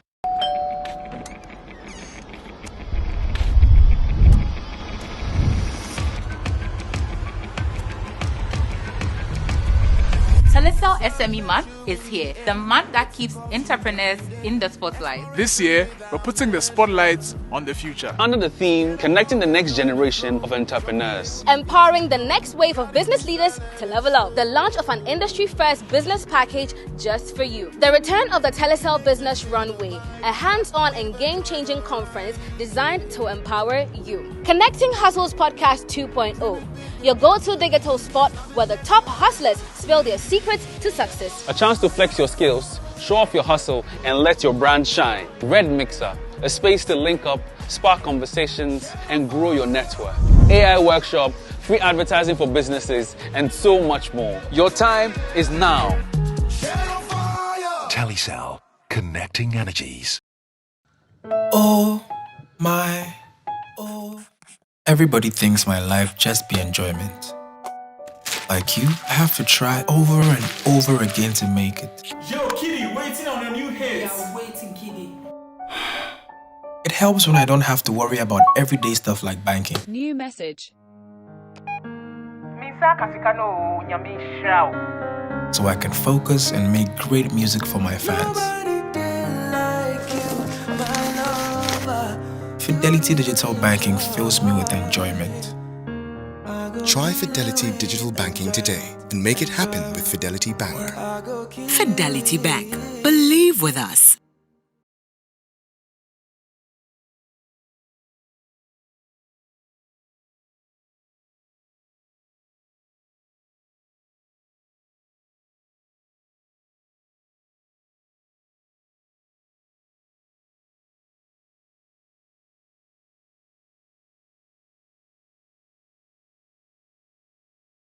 Welcome to the Future of Innovation, a gathering where bold ideas meet powerful technology, and where Africa takes its place at the forefront of the global AI revolution. Over 2 groundbreaking days, leaders, visionaries, and innovators from across the world will come together to shape the future of artificial intelligence for business, education, and society. This historic event is made possible by the support of our partners and sponsors, champions of innovation, driving Africa's next chapter of growth. Prepare for insight, collaboration, and transformation. This is more than a summit. It's a movement to accelerate innovation and drive lasting impact. Welcome to the Pan-African AI Summit 2025. 2025.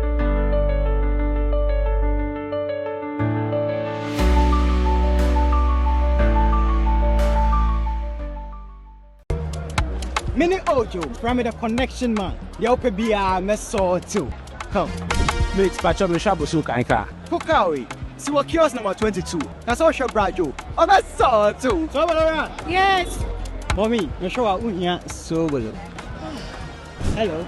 You show out Uko boots. See what last stop. That's all your sister Rose. Hold up. Sister Rose, Miss no customer. So to the mommy.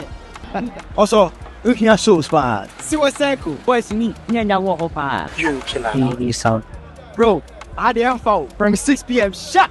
That's so too.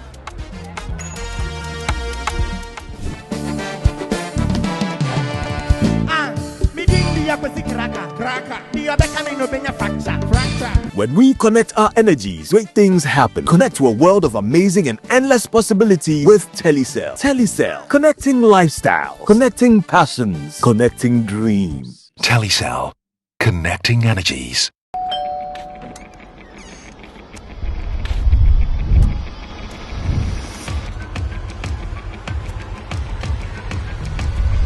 Telecel SME Month is here, the month that keeps entrepreneurs in the spotlight. This year, we're putting the spotlight on the future. Under the theme, connecting the next generation of entrepreneurs. Empowering the next wave of business leaders to level up. The launch of an industry-first business package just for you. The return of the Telecel Business Runway, a hands-on and game-changing conference designed to empower you. Connecting Hustles Podcast 2.0, your go-to digital spot where the top hustlers spill their secrets to success. A chance to flex your skills, show off your hustle, and let your brand shine. Red Mixer, a space to link up, spark conversations, and grow your network.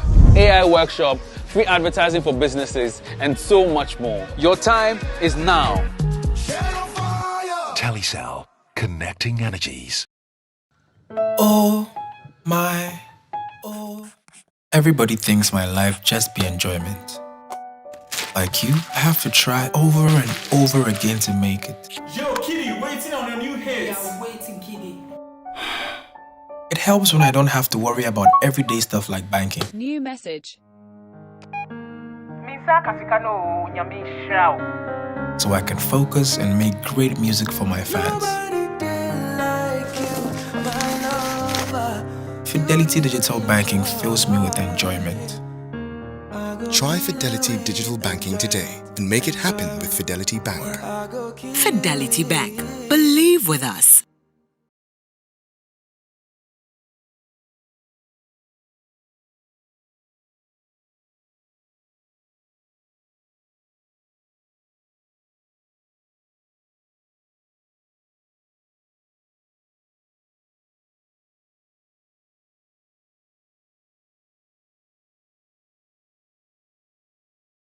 Welcome to the Future of Innovation, a gathering where bold ideas meet powerful technology, and where Africa takes its place at the forefront of the global AI revolution. Over 2 groundbreaking days, leaders, visionaries, and innovators from across the world will come together to shape the future of artificial intelligence for business, education, and society. This historic event is made possible by the support of our partners and sponsors. Champions of innovation, driving Africa's next chapter of growth. Prepare for insight, collaboration, and transformation. This is more than a summit. It's a movement to accelerate innovation and drive lasting impact. Welcome to the Pan-African AI Summit 2025.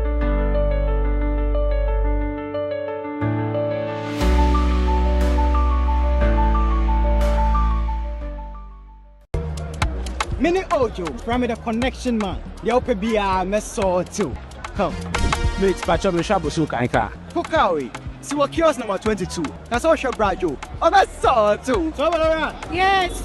Mommy, you show out unya so well. Hello.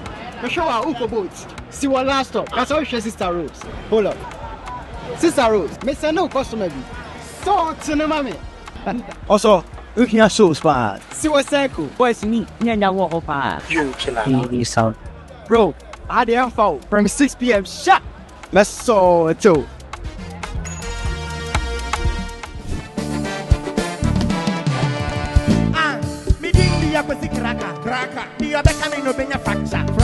When we connect our energies, great things happen. Connect to a world of amazing and endless possibility with Telecel. Telecel, connecting lifestyle, connecting passions, connecting dreams. Telecel, connecting energies.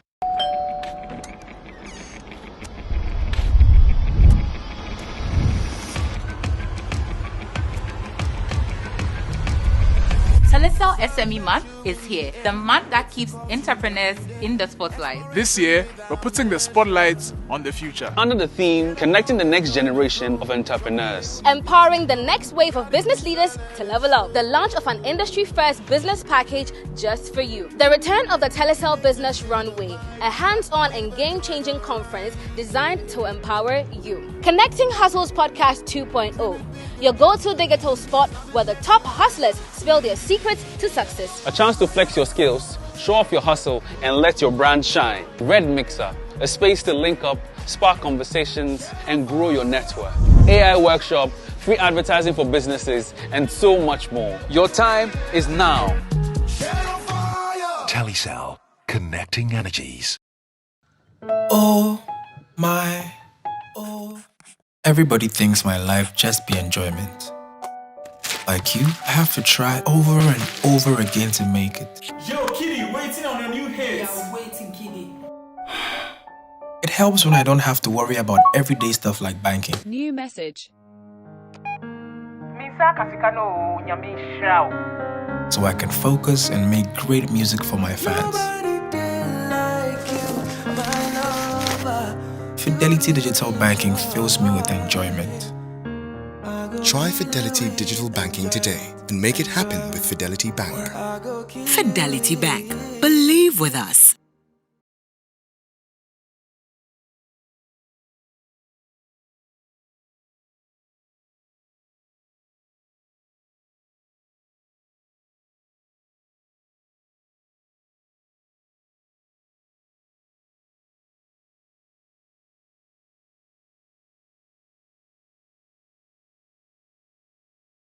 Welcome to the Future of Innovation, a gathering where bold ideas meet powerful technology, and where Africa takes its place at the forefront of the global AI revolution. Over 2 groundbreaking days, leaders, visionaries, and innovators from across the world will come together to shape the future of artificial intelligence for business, education, and society. This historic event is made possible by the support of our partners and sponsors, champions of innovation, driving Africa's next chapter of growth. Prepare for insight, collaboration, and transformation. This is more than a summit. It's a movement to accelerate innovation and drive lasting impact. Welcome to the Pan-African AI Summit 2025.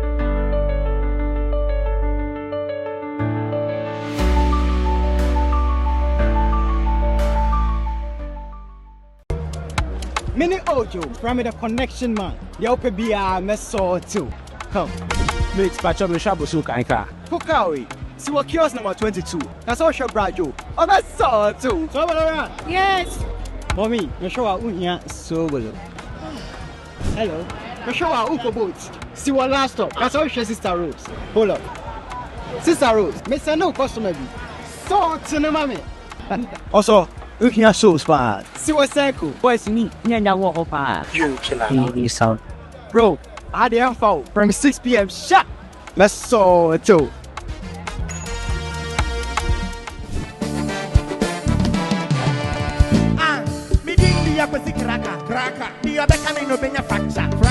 When we connect our energies, great things happen. Connect to a world of amazing and endless possibility with Telecel. Telecel, connecting lifestyle, connecting passions, connecting dreams. Telecel, connecting energies.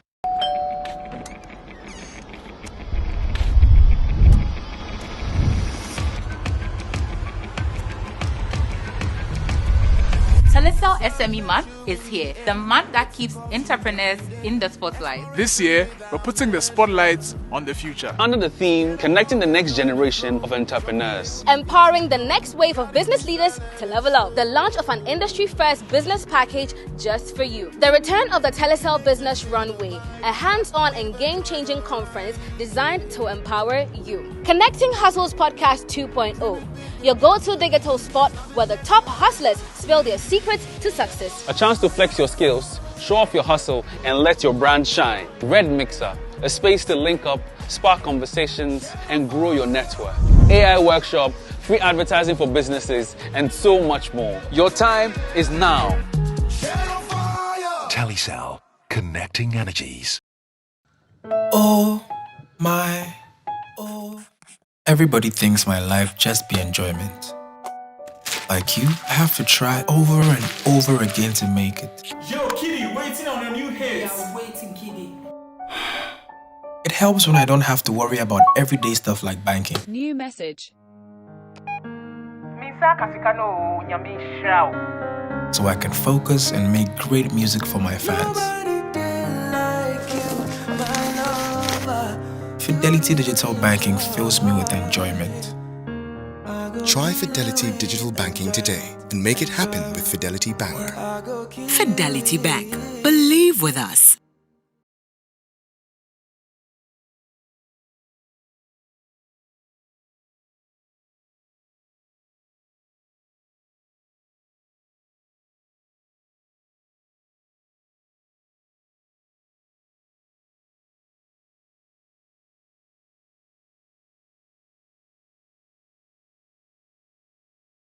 Welcome to the Future of Innovation, a gathering where bold ideas meet powerful technology, and where Africa takes its place at the forefront of the global AI revolution.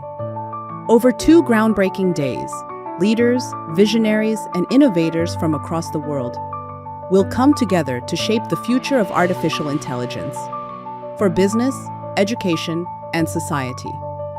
This historic event is made possible by the support of our partners and sponsors, champions of innovation, driving Africa's next chapter of growth. Prepare for insight, collaboration, and transformation. This is more than a summit. It's a movement to accelerate innovation and drive lasting impact. Welcome to the Pan-African AI Summit 2025.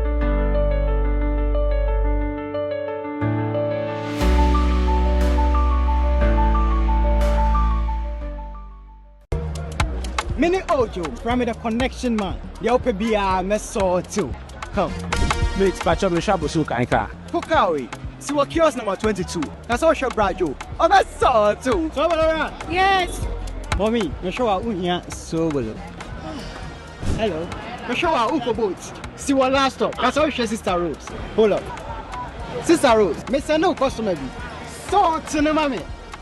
Also, you can show spot. See what's cycle. Boys, me, Nyanya walk up. You killer. Bro, I didn't fall from 6 p.m. Shut. Let's saw it too.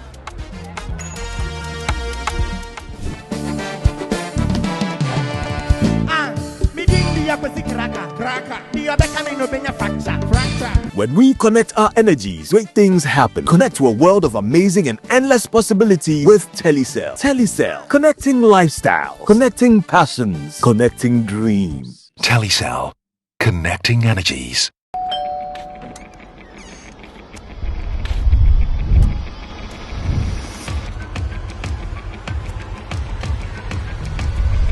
Telecel SME Month is here, the month that keeps entrepreneurs in the spotlight. This year, we're putting the spotlight on the future. Under the theme, connecting the next generation of entrepreneurs. Empowering the next wave of business leaders to level up. The launch of an industry-first business package just for you. The return of the Telecel Business Runway, a hands-on and game-changing conference designed to empower you. Connecting Hustles Podcast 2.0, your go-to digital spot where the top hustlers spill their secrets to success. A chance to flex your skills, show off your hustle, and let your brand shine. Red Mixer, a space to link up, spark conversations, and grow your network.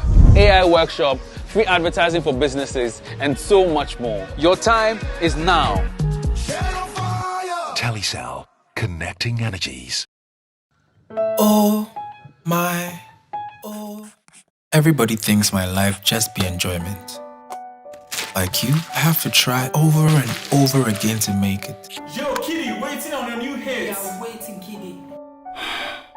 It helps when I don't have to worry about everyday stuff like banking. New message. So I can focus and make great music for my fans. Fidelity Digital Banking fills me with enjoyment. Try Fidelity Digital Banking today and make it happen with Fidelity Bank. Fidelity Bank. Believe with us.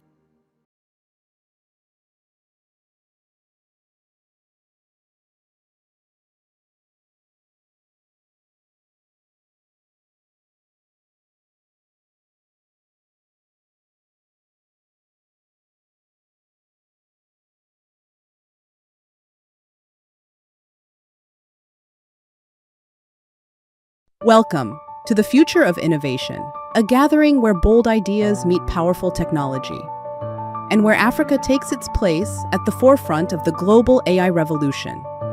Over 2 groundbreaking days, leaders, visionaries, and innovators from across the world will come together to shape the future of artificial intelligence for business, education, and society.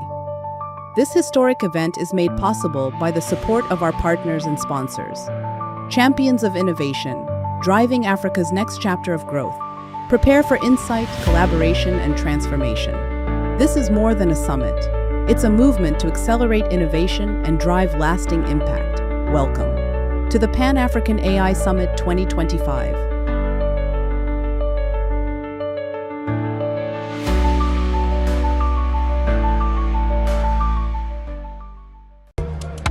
Mini Ojo, from the connection man. The open BR Meso too.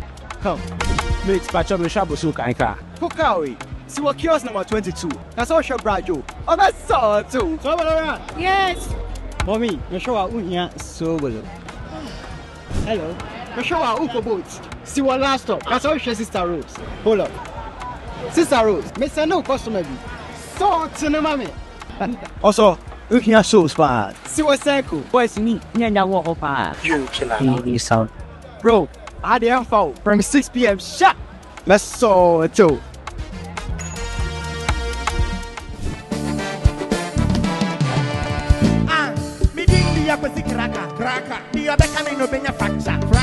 When we connect our energies, great things happen. Connect to a world of amazing and endless possibility with Telecel. Telecel, connecting lifestyle, connecting passions, connecting dreams. Telecel, connecting energies.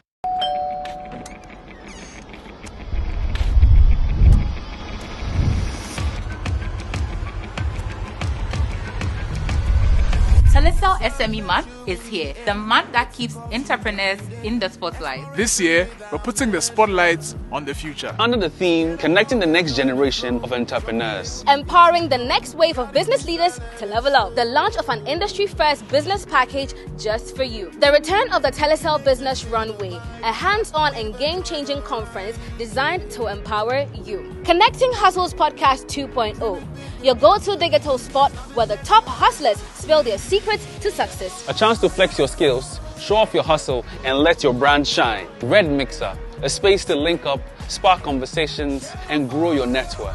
AI workshop, free advertising for businesses, and so much more. Your time is now. Telecel, connecting energies. Oh. Everybody thinks my life just be enjoyment. Like you, I have to try over and over again to make it. Yo, Kitty, waiting on a new hit. Yeah, waiting, Kitty.